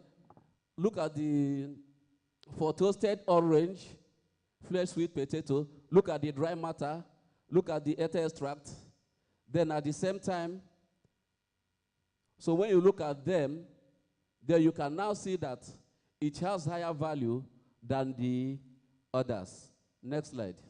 So we are now concluding that toasted orange sweet potato can be incorporated into feed formulation without adverse effect on animal performance, its proximate composition and energy value compare favorably with the control diet. Next slide. So evaluation of different methods of application of organic soil amendment on growth and yield of yam grown in bags. Next slide. So to evaluate the effect of different methods of poultry manure application on the growth, yields, and soil fertility of the yam grown in bags. Next slide. So you now, when you look at the effect of poultry manure application method on mean tuber yield, you can now see that the incorporation was able to give us 28.4. I'm running off, sir. 28.4 tons per hectare. You may ask how we are able to get we converted to tons per hectare. You know that for yam production, 10,000 is supposed to occupy 1 hectare. So based on the number of bags, distance in the bag, so we'll be able to get the calculation. So incorporated poultry manure consistently outperforms surface application, confirming that nutrient placement within the root zone is essential for efficient uptake. Yam legume intercropping system. Next slide. So we're able to see here that those soil gave us the highest yield, but it's not significantly different from yam plus soya bean combination. So yam stroke soya bean combination, we can now recommend them to farmers. Next slide. So climate change among yam and cassava farmers in Anambra State. Next slide. Next slide. So when you look at the table in terms of ranking, using a fairly maturing crop, followed by adjustments of planting stroke harvesting date, rank first and second. Next slide. Next slide. So time of introduction of vegetable cowpea in turmeric intercropping system. Next slide. So we're able to see that incorporation into 6 weeks after planting, look at the yield, look at the land equivalent ratio, look at the yield 8.9, which is significantly different from any other yield there. Then look at the land equivalent ratio, 1.31. The next slide. Next slide. So this is gastroprotective effect of shell extracted against ethanol-induced stomach ulcer in Wister rats. Next slide. So next slide. No, go back. Let's conclude that one before we come to. So when you look at the key findings, snail shell extracted inhibit ethanol-induced stomach ulcer in rats. Recommendation: this technology should be further evaluated for ulcer management in humans. Okay. Yeah. Thank you very much. Remember, I said we end 5:30, and this is 5:25. You have 3 minutes for your proposal and 2 minutes for reactions. Thank you. Sir. Okay, sir. Proposal.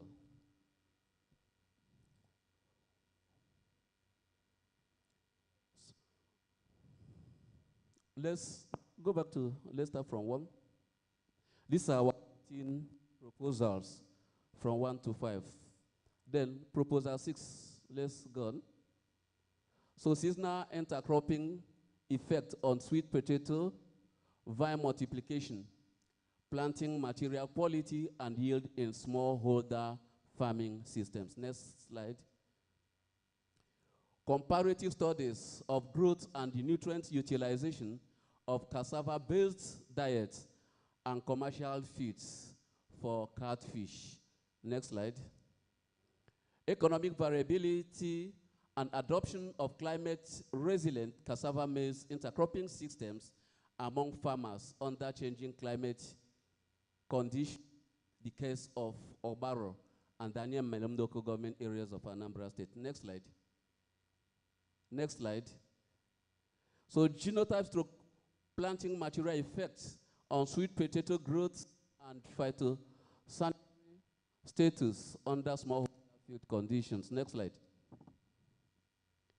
Response of sweet potato growth and yield to biochar, organic and inorganic manure application in the tropical rainforest zone. Next slide. Expression of heat stress, responsive genes and effects on growth, survival, and feed efficiency in tropical broilers supplemented with sweet potato leaf extract. Next slide. Harnessing indigenous knowledge for climate-smart root crop production, smallholder farmers' adaptive strategies in Abia State. Next slide. Protective effect of cassava root and snail shell flour against ethanol-induced stomach ulcers in Worcester rat. Next slide. Subsidizing cost and availability strategies for improving access to improved planting materials for increased cassava production among women and youth farmers in Abia State. Next slide. Interactive effect of seed yam size, back volume, and fertilizer source on growth, performance, and tuber yield of white yam under bag culture in southeast Nigeria. Next slide. Community-based seed system development for ginger and turmeric in southeast Nigeria. Next slide. Integrated disease management for late blight and bacterial wilt of potato duration. Next slide. Dry season production of sweet potato using low-cost irrigation system duration. Next slide. Production of pre-basic yam seed using aeroponics technology. Next slide. Establishment of demonstration fields for climate resilience cassava and yield varieties in 2 NCRI substations. Next slide. So-powered sensor-based systems with automated alarms and night lightning for bird control in cassava upland rice intercropping system. Thank you. We are done.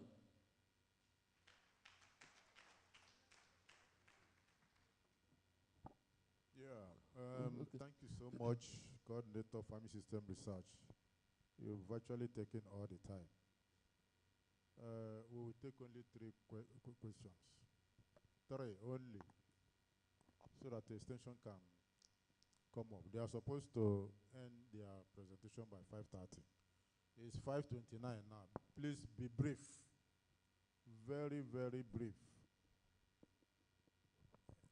Any person from this side? Okay, Dr. Agri. Straight to the point. Yes, 23 proposal in 1 year for me, I think is not really possible. And that is one. The second quick one, you mentioned soybean and yam. I would like just to know the influence. Is it negative or positive? Okay. Number 2, Dr. Eddie. Sir. Yes, my brother, I was expecting you to give us the chemical composition of the biostem you use in one of your experiments. I think it is necessary you incorporate that so that we'll be able to know the properties of the biostem. Secondly, in your work involving climate change effects, I was expecting that you go further, a step further, to actually mention which variable of the climate had the most negative impact. Because that work appears to be hanging midway. You needed to have gone a step further, going down, based on the data collected, to know which aspect of the climate variable is having the most pronounced effect, so that if mitigation measures are going to be adopted, one should have that at the back of one's mind. And I observed that in some of your trials, your conclusion was too wide. I think it is not scientifically acceptable to conclude that because you tried sample A, B, C on a particular animal, you say it is good for all animals. You have to review that because there was a place I saw that kind of recommendation. So I'm suggesting you be specific in your recommendation so that you don't mislead the ignorant farming population. And in your work involving bag volume, I humbly suggest you also include economic analysis of that trial as one of your objectives so that one should have that at the back of one's mind when embarking on that. Thank you.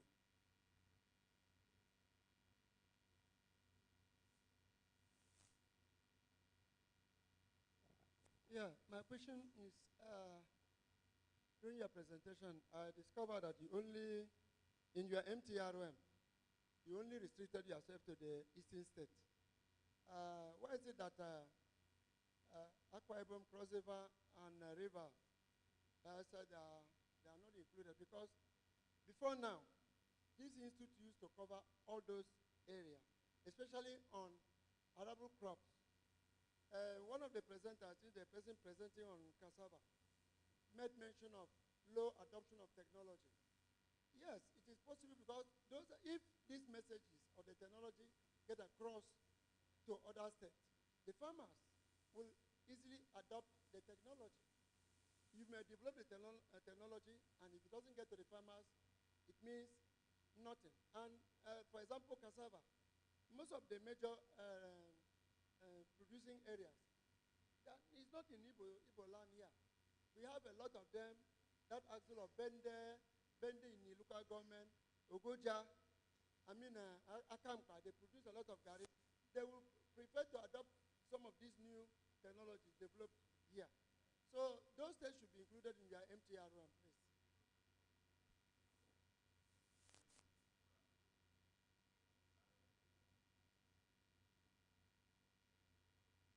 Thank you, sir, for a wonderful presentation. I really learned a lot. In the case where you talked about planting yam in bags, so you made mention that poultry manure seems to be very good. So my question is, did the research try to use cow dung and other form of manure before the conclusion on poultry?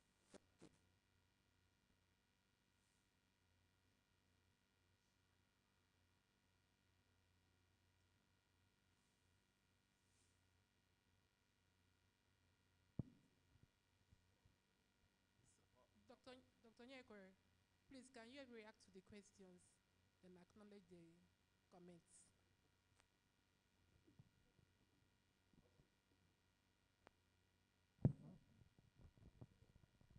Yeah, thank you very much for the questions.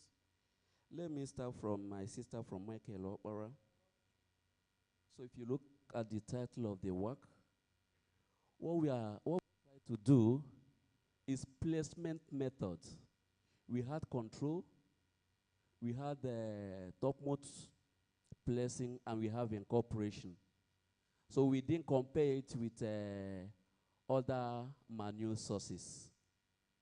So, and at the end of the day, we saw that incorporation gives us a better result. To Prof. Siwo, the South initially, we were covering 9 states. That's Southeast, Akwa Ibom, Cross River, Bayelsa, and Rivers.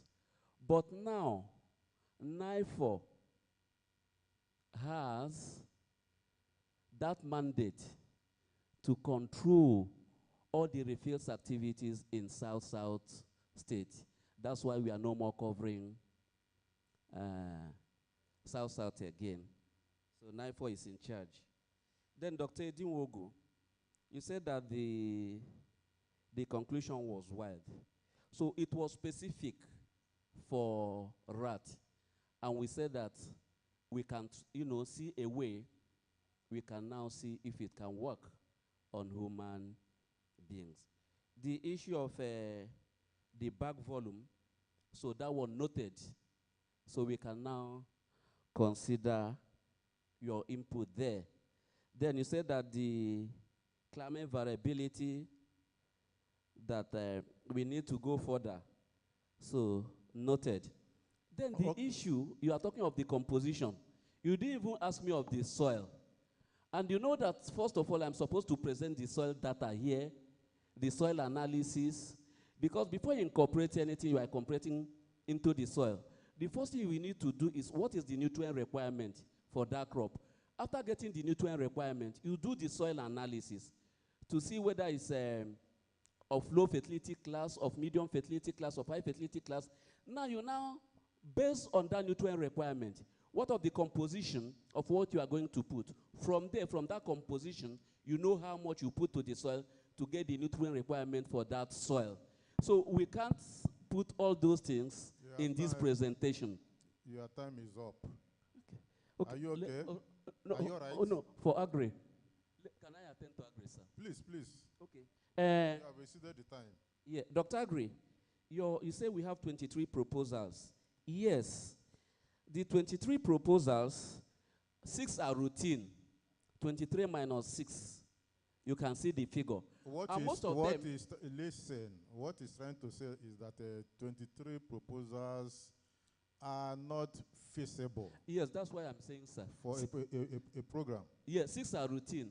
So it's only 17. Out of that 17, when we send it to the clearinghouse, some of them does not fall in farming systems. They can be taken to other programs. Thank you. Then why did you show them? Sir? I said we take it to the clearing room for them to... The MTRM is virtually dead. 3% for Enugu and 8.3% for, 3% for Enugu, 8.3% for Abia. So how do we resuscitate refuse? That is the big problem. So refuse is not working up to now. We have said this before. Young scientists, consult the senior ones before you bring out a proposal. I don't know whether in the institute, the younger scientists still lead projects.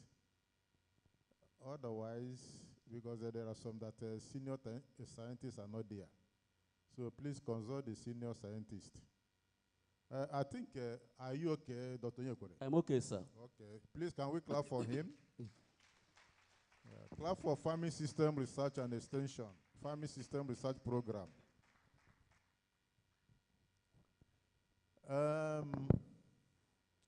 We are now on the final program.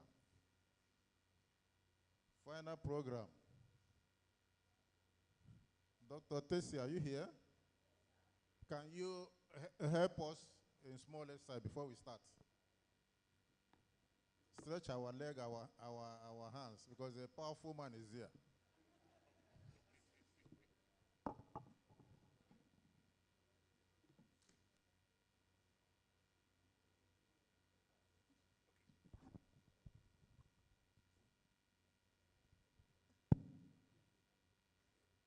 If you hear the noise, you stand up. Another one, you shake your body.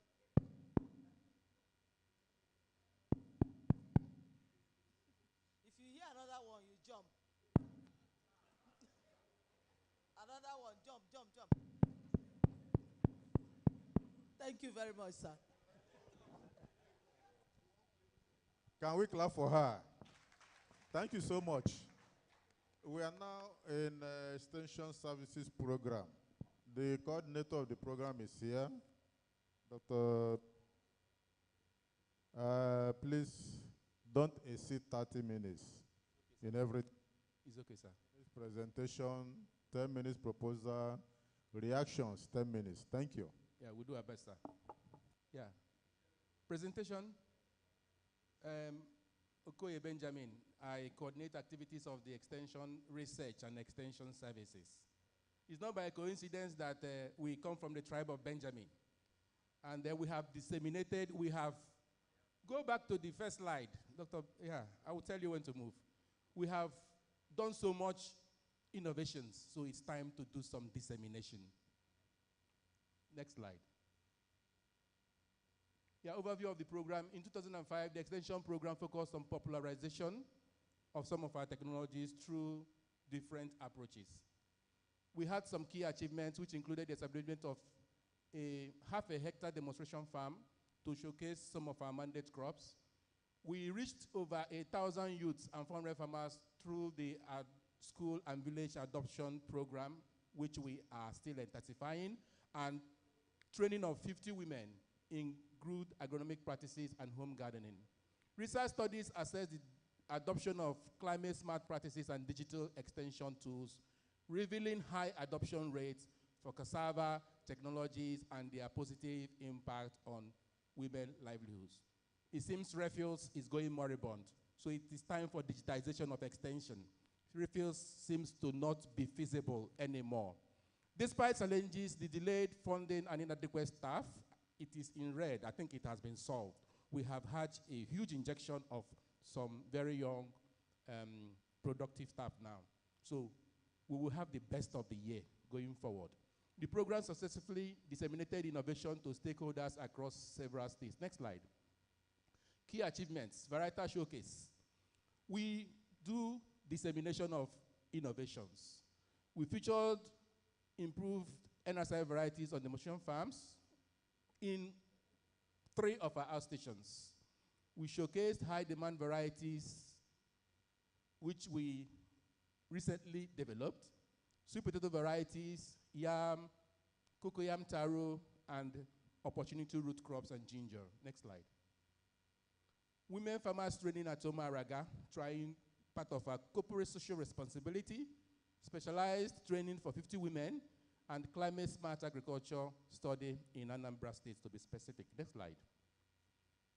Demonstration farms, as I said before, school outreach program, which we reached over 1,000, women training, stakeholder engagement, and media dissemination through different channels. We are live on radio, television, newspapers, and the internet. Next slide. Publications, 16 journals, and 11 proceedings within the period under review. Conference papers. Scientists from the program also presented research at the ISCRC Africa Branch Conference in Abidjan. Staff training, a wide range substation, tried to train some staff on good agronomic practices. We are all extension officers. Be you a scientist, be you an agronomist, be you a breeder, your work is extension. We do a lot of extension, so it's not just extension staff. Number of staff on training presently, 4. Next slide. Constraints, absence of animal units, because most stakeholders that come for excursion, they usually request to see the animal unit and livestock. Then untimely release on forms, lack of operational vehicles, which is a usual constraint in every unit, every program. Encroachment of livestock goods. This is for the host communities.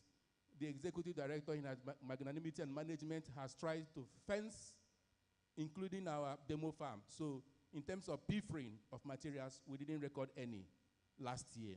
Key adoption constraints identified through research on availability of improved varieties, lack of knowledge of value addition, limited government extension personnel, and high cost of improved seed. Next slide. Next slide. Reports. Popularization of Nrcri root and tuber technology through demonstration farm and extension. Next slide. This is your usual routine activity where we showcase our improved varieties for students, for stakeholders in agriculture that come to besiege the institute. Next slide. Next slide. Within the period under review, we had quite a lot of activities in the demo farm, mainly from secondary schools in Abia and Imo states. Next slide. Yeah, it was a huge success, usual program, and we continue to be besieged with a lot of activities, a lot of stakeholders coming with calls, with requests for dissemination in that order. Next slide. These are some of the sights and scenes from what happened within the year under review from schools and colleges. Then another one is training on good agronomic practices and home gardening for women group in Omaraga, part of our corporate social responsibility to reach out to host communities through training. Next slide. Next slide. So you can see in terms of some pictorials as regards the training for women in this community.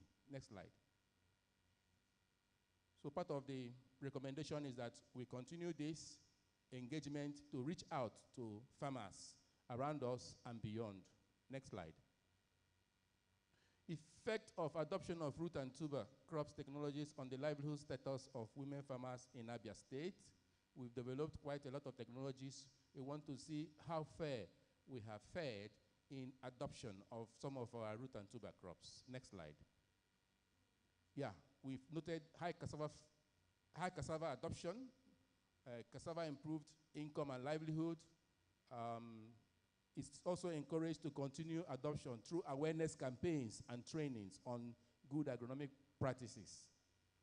Then we have transfer of Nrcri technologies through adopted village and school outreach program. Even in the presence of lean funding, the executive director in community and management will try to sustain this adopted school program to catch these youths young, to bring back their minds in agriculture. Next slide.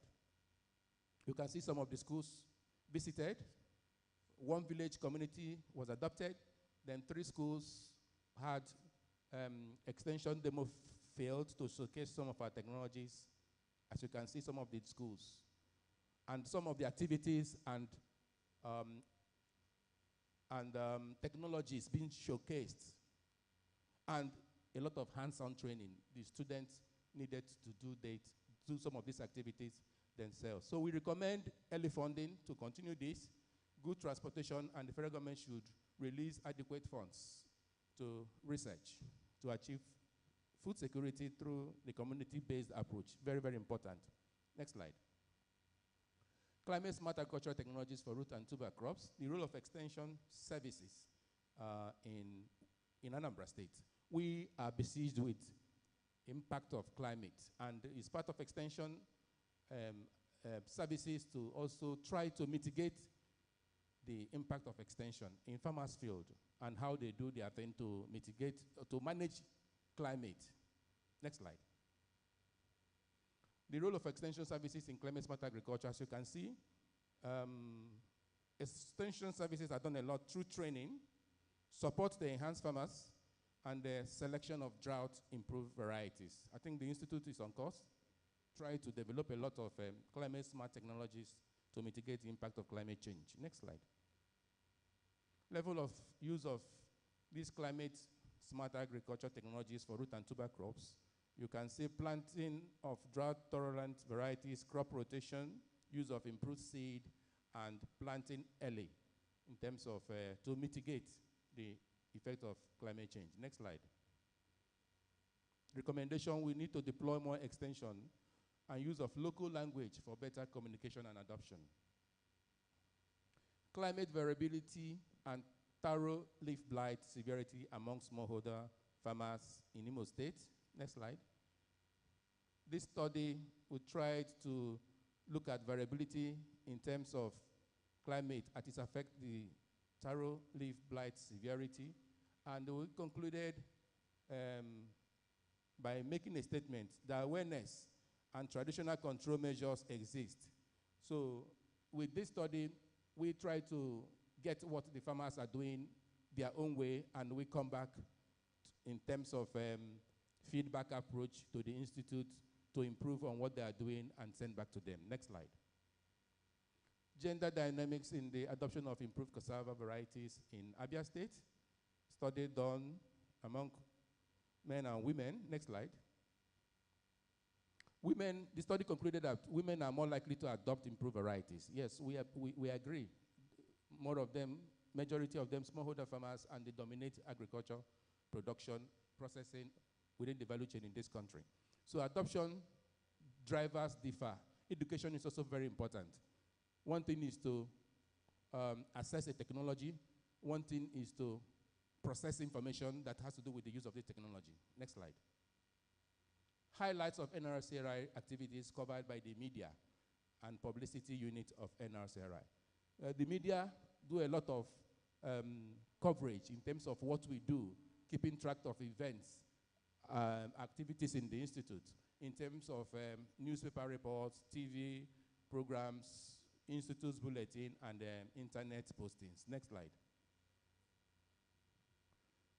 Let's go to the good.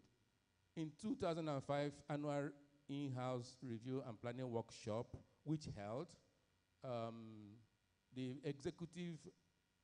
the Minister of State for for Agriculture and Food Security was represented by Mr. Aloysius Shubuzomba, and Dr. Chris Dimba from Connecticut Agricultural Experiment Station presented a keynote address.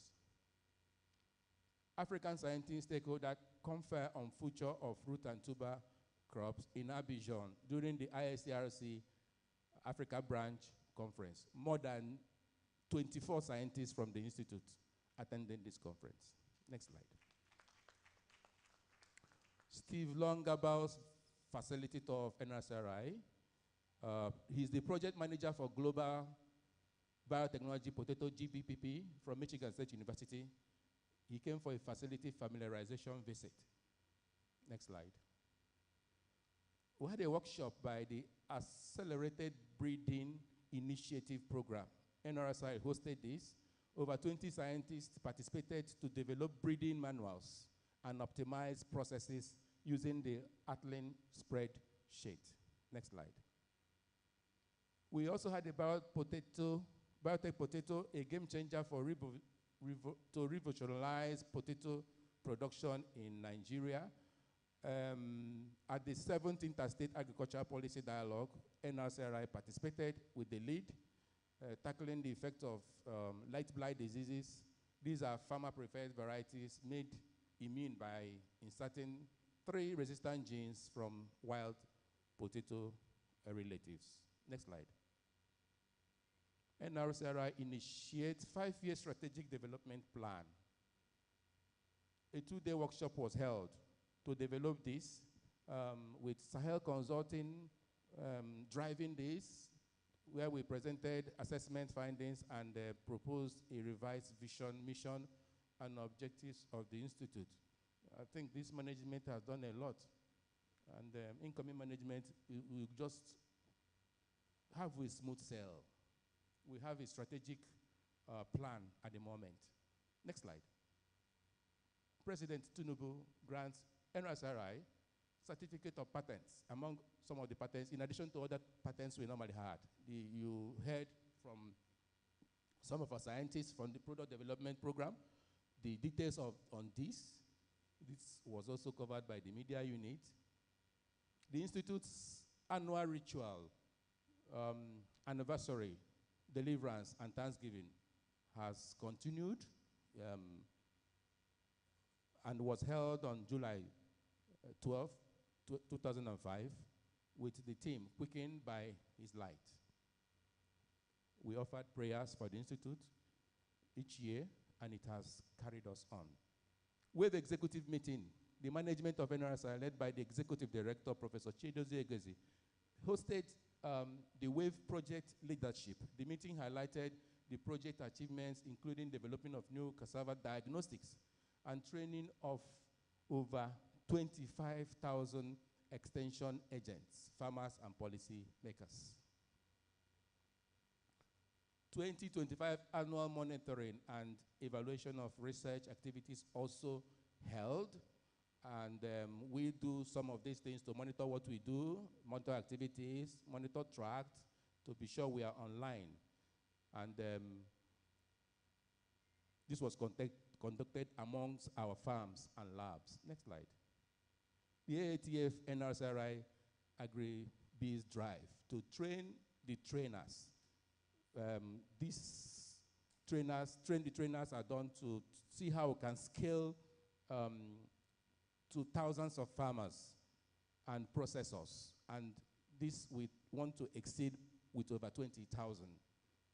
Next slide.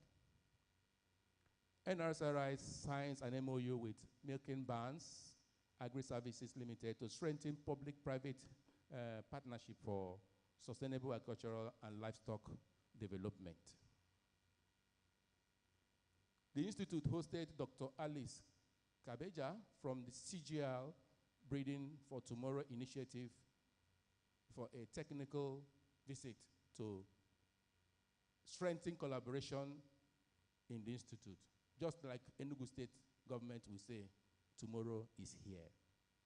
Nrcri hosts CGL ABI assessment visit to strengthen breeding programs. This has been done. Next slide, please. The board chairman's maiden visit to Nrcri. We all saw him today. So this was his first visit to Nrcri to look at what we are doing and be abreast with what we do and what the board can offer in terms of direction and progress. Institute management honors retired directors. This has been going on, and the management of the institute is also abreast with this each year, where some of our retired directors were sent off for meritorious service to the institute. The executive director and other scientists were also recognized at the International Symposium in India. That's the ISTRC International branch. And Professor Chidozie Egesi, Dr. Mark Tukula, and Dr. Dayemi Olojede were honored for playing different roles. Next slide. Nrcri also inducts newly recruited staff in the institute. We have never had this so good in terms of manpower injection, which we have noted over the years during the scale gap analysis that was done. Nrcri Mudike celebrates International Women's Day with a call to accelerate action. The women are also not left out in the show, trying to profile solutions through the Women's Day workshop on Ginger program organizers sent forth for their retirees. I can see Dr. Harry, who is here present. It was being honored by the Ginger program for meritorious service to ginger research. So the media and publicity unit was able to cover as many activities as possible. These are just highlights. These are just selected few from what we have done in the institute in terms of activities. We also have factors influencing farmers' awareness and adoption of climate farming practices in Abia State. Next slide. And we had a lot of factors affecting adoption. Next slide. Which we included as access to technology, finance, infrastructure, and knowledge systems. Next slide. We have assessment of adoption and impact of digital agricultural extension services among youth and women. We try to assess where are the youths and women on digitization. Next slide. We now found out that awareness of digitization is increasing in Abia State. The same thing as adoption. And most of this digitization that were adopted include WhatsApp. And we also find out that women own smartphones than everybody. Farmers lack technical support, and we recommend the use of digital agricultural extension services to disseminate innovation, because the smartphones are common, and a lot of farmers are also internet compliant. So why don't we digitize extension? Next slide. This is outstation. On-farm demonstration happened in outstation as usual. This is at Ibariam. Next slide. You see schools that visited, Nnamdi Azikiwe University visited our outstation at Ibariam to be abreast with our technologies and what we do. And then the assessment of the AROC that was done, this was offshoot from what happened last year here, where someone indicated that need to go and find out. Over a decade ago, where is AROC? Has it impacted actually on the farmers? Promotion and popularization of Nrcri technologies also happened in Otobi outstation. Next slide. You can see some of the activities with the schools in Otobi. Next slide. We go to the program of work. Thank you so much, Coordinator. It's 6 o'clock. You've consumed all the time. Do we still need to go for proposal? Eh? So let's give you 5 minutes. Okay, just the titles. 5 minutes for proposal and 5 minutes for reaction. Thank you. Yeah, so before Dr. Agre will say we have so much proposals, we have a lot of services. We have a lot of research scientists in extension. So if you see many of them, don't mind us. So we want to establish demo farms, our annual ritual. Next slide. Next slide. Then we want to train women groups as we had done over the years. We continue doing that. Next slide. We want to also see the effect of adoption of some of our technologies on the livelihood status of women. Next slide. The media and publicity will continue with our routine activities in terms of coverage of whatever we do in the institute, in the diaspora, and beyond. Then transfer of Nrcri technologies through Adopted Village program will continue. We'll try to adopt more villages and schools. Assessment of factors affecting agricultural research and production among scientists and non-scientists at Nrcri. Next slide. Effect of climate variability on taro blight, which is still here with us. Next slide. Climate smart ginger production through low-cost digital advisory support in southern Kaduna, Zaria. Impact assessment of extension services delivery on root crops productivity among women and youth cooperatives in Akwa Ibom State. Gender productivity gap in root and tuber crops agribusinesses in Abia State. Next slide. Women in root and tuber crops based agribusiness and household livelihood improvement, also in Abia State. Gender dynamics in the utilization of climate smart agricultural techniques among rural farmers in Akwa Ibom State. Yeah, this is better now. Next slide. Agricultural extension communication channels and farmers' access to climate information, root crop production. In fact, for farmers to adopt your technologies depends on the channel of or the way you present this information. Determinants of adoption of climate smart agricultural innovations among root and tuber crop farmers in Abia State. Establishment of demo farm in Otobi. We'll do that in Otobi. We'll do that in Ibariam. I think, Maro, we've not heard from you. If you do, let us know so that we can document your activity.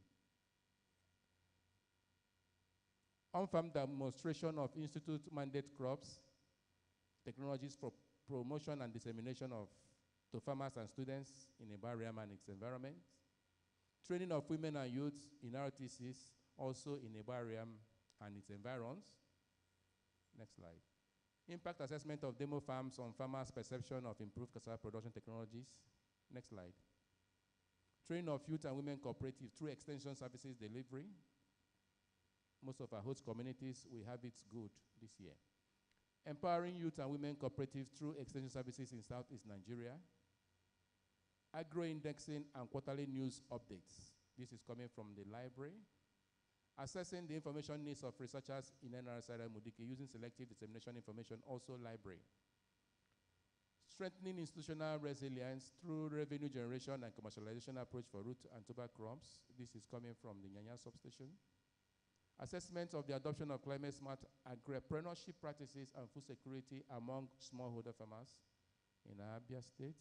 Gender inclusivity capacity building for youth in adoption of improved yam varieties. Next slide. Next slide.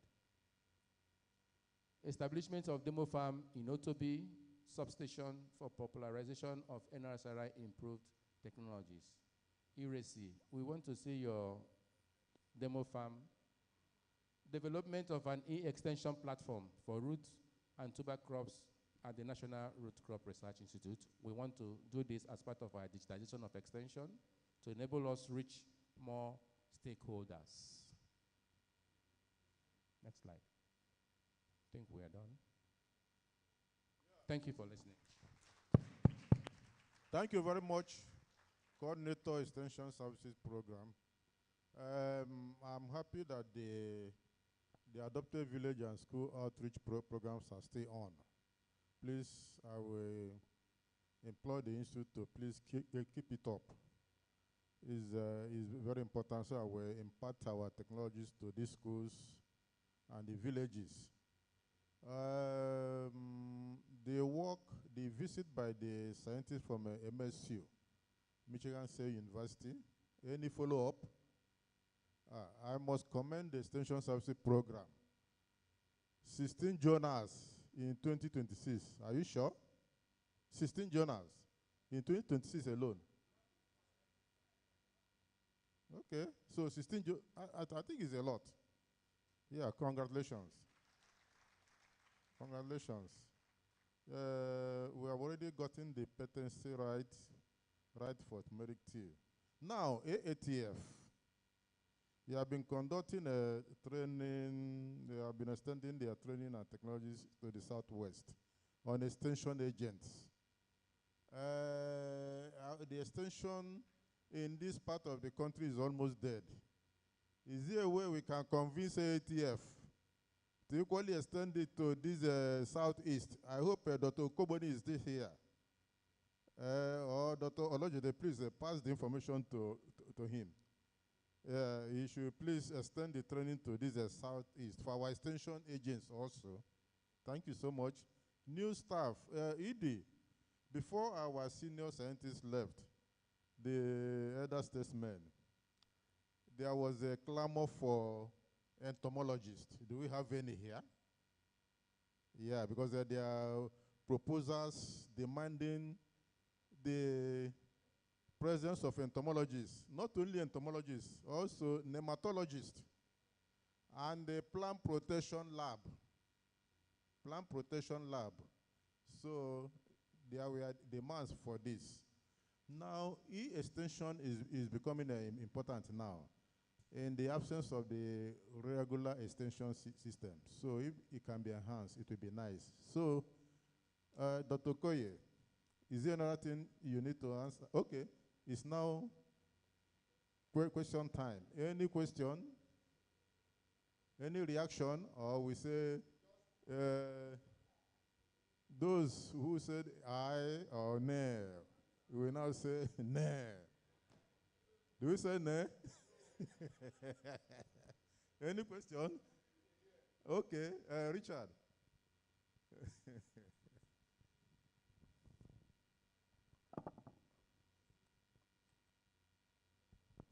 Thank you very much. I can see a lot of work that your unit has done. So congrats to the team.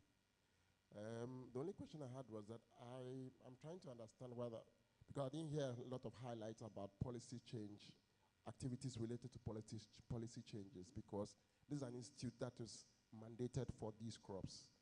But I've seen activities, but I haven't heard the highlighting of activities related to policy changes in the government.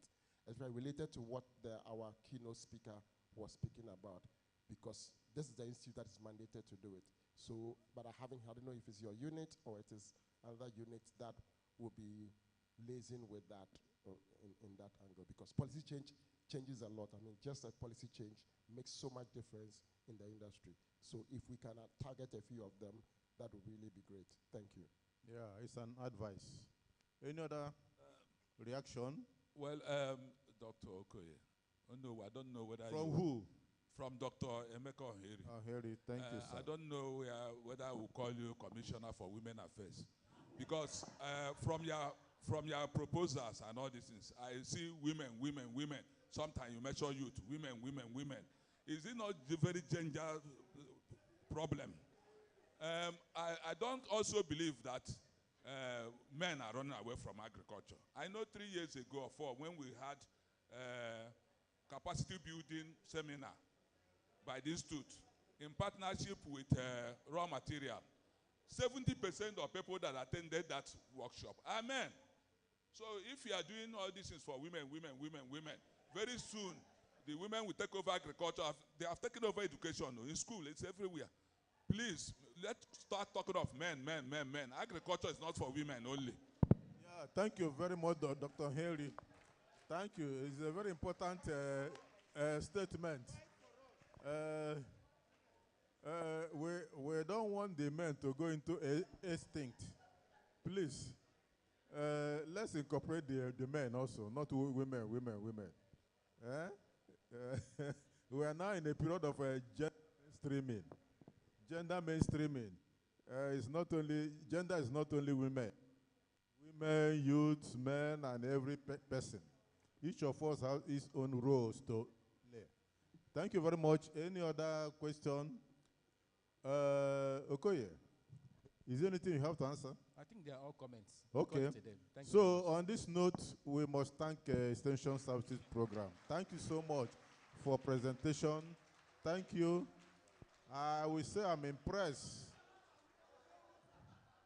I'm impressed by the level of presentations, level of work at the Nrcri.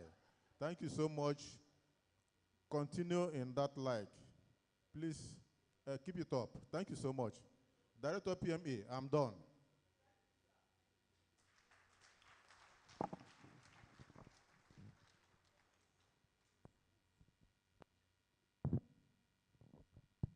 Another round of applause for our retired director. Thank you so much, sir. We have the communique presentation, my executive director, sir.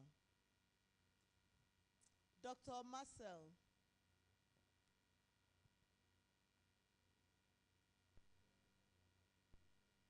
Okay, you can come and read it. You can project.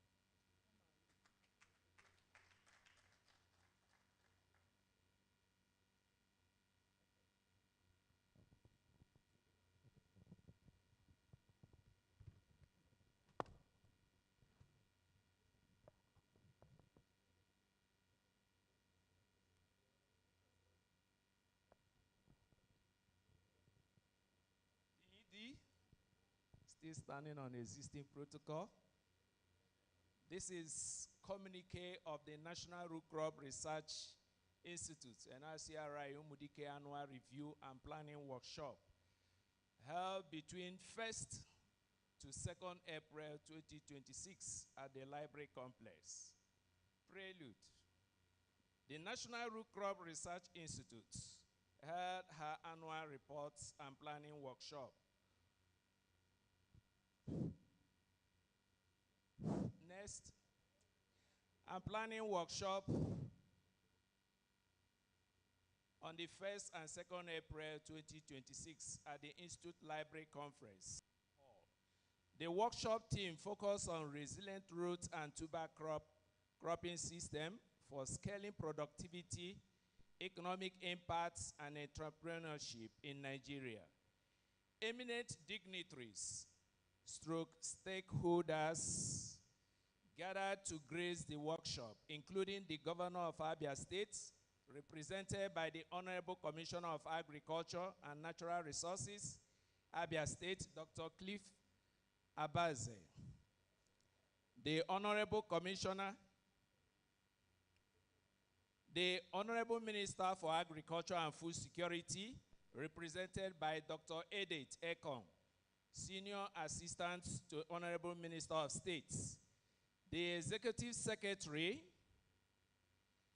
of the Agricultural Research Council of Nigeria, TPL, Dr. Adamu Abubakar, the Nrcri Board Chairman, Sir Basil Ejidike, JP, Ikwele Nabeyi, the Vice Chancellor of Michael Okpara University of Agriculture, Professor Ngozi Akanwa, former Vice Chancellor, Professor Jude Njok, and Professor Chinedu Nwajuba, the international partners, the DG, International Institute of Tropical Agriculture, Ibadan, Oyo State, represented by Dr. Dolphin Ama, Dr. Emmanuel Okoboni, AATF, Nairobi, Kenya, the country director, Sasakawa, Dr. Godwin Atasi, the managing director, SAPI Foundation, Amsterdam, Dr. Peter Gildamach,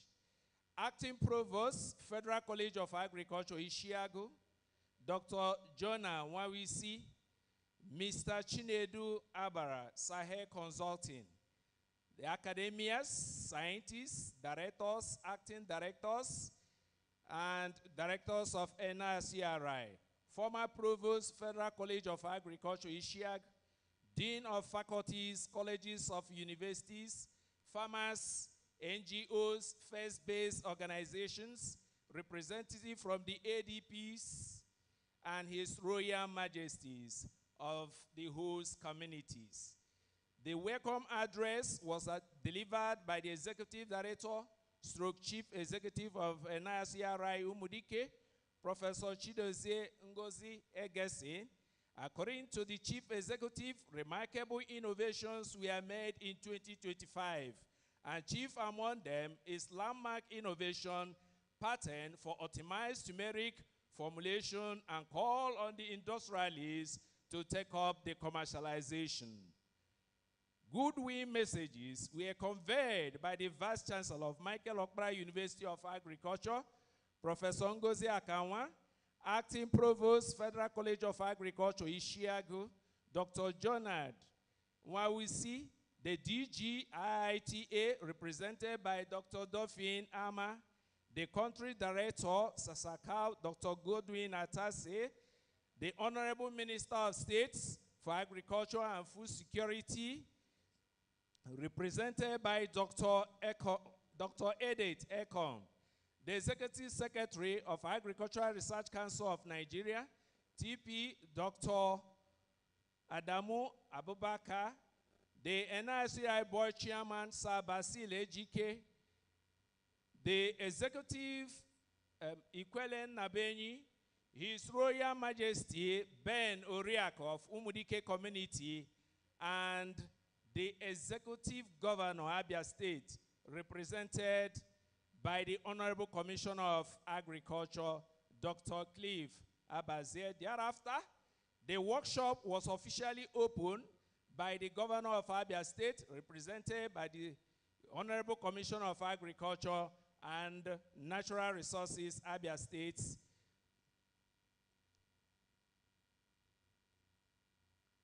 Paper presentations.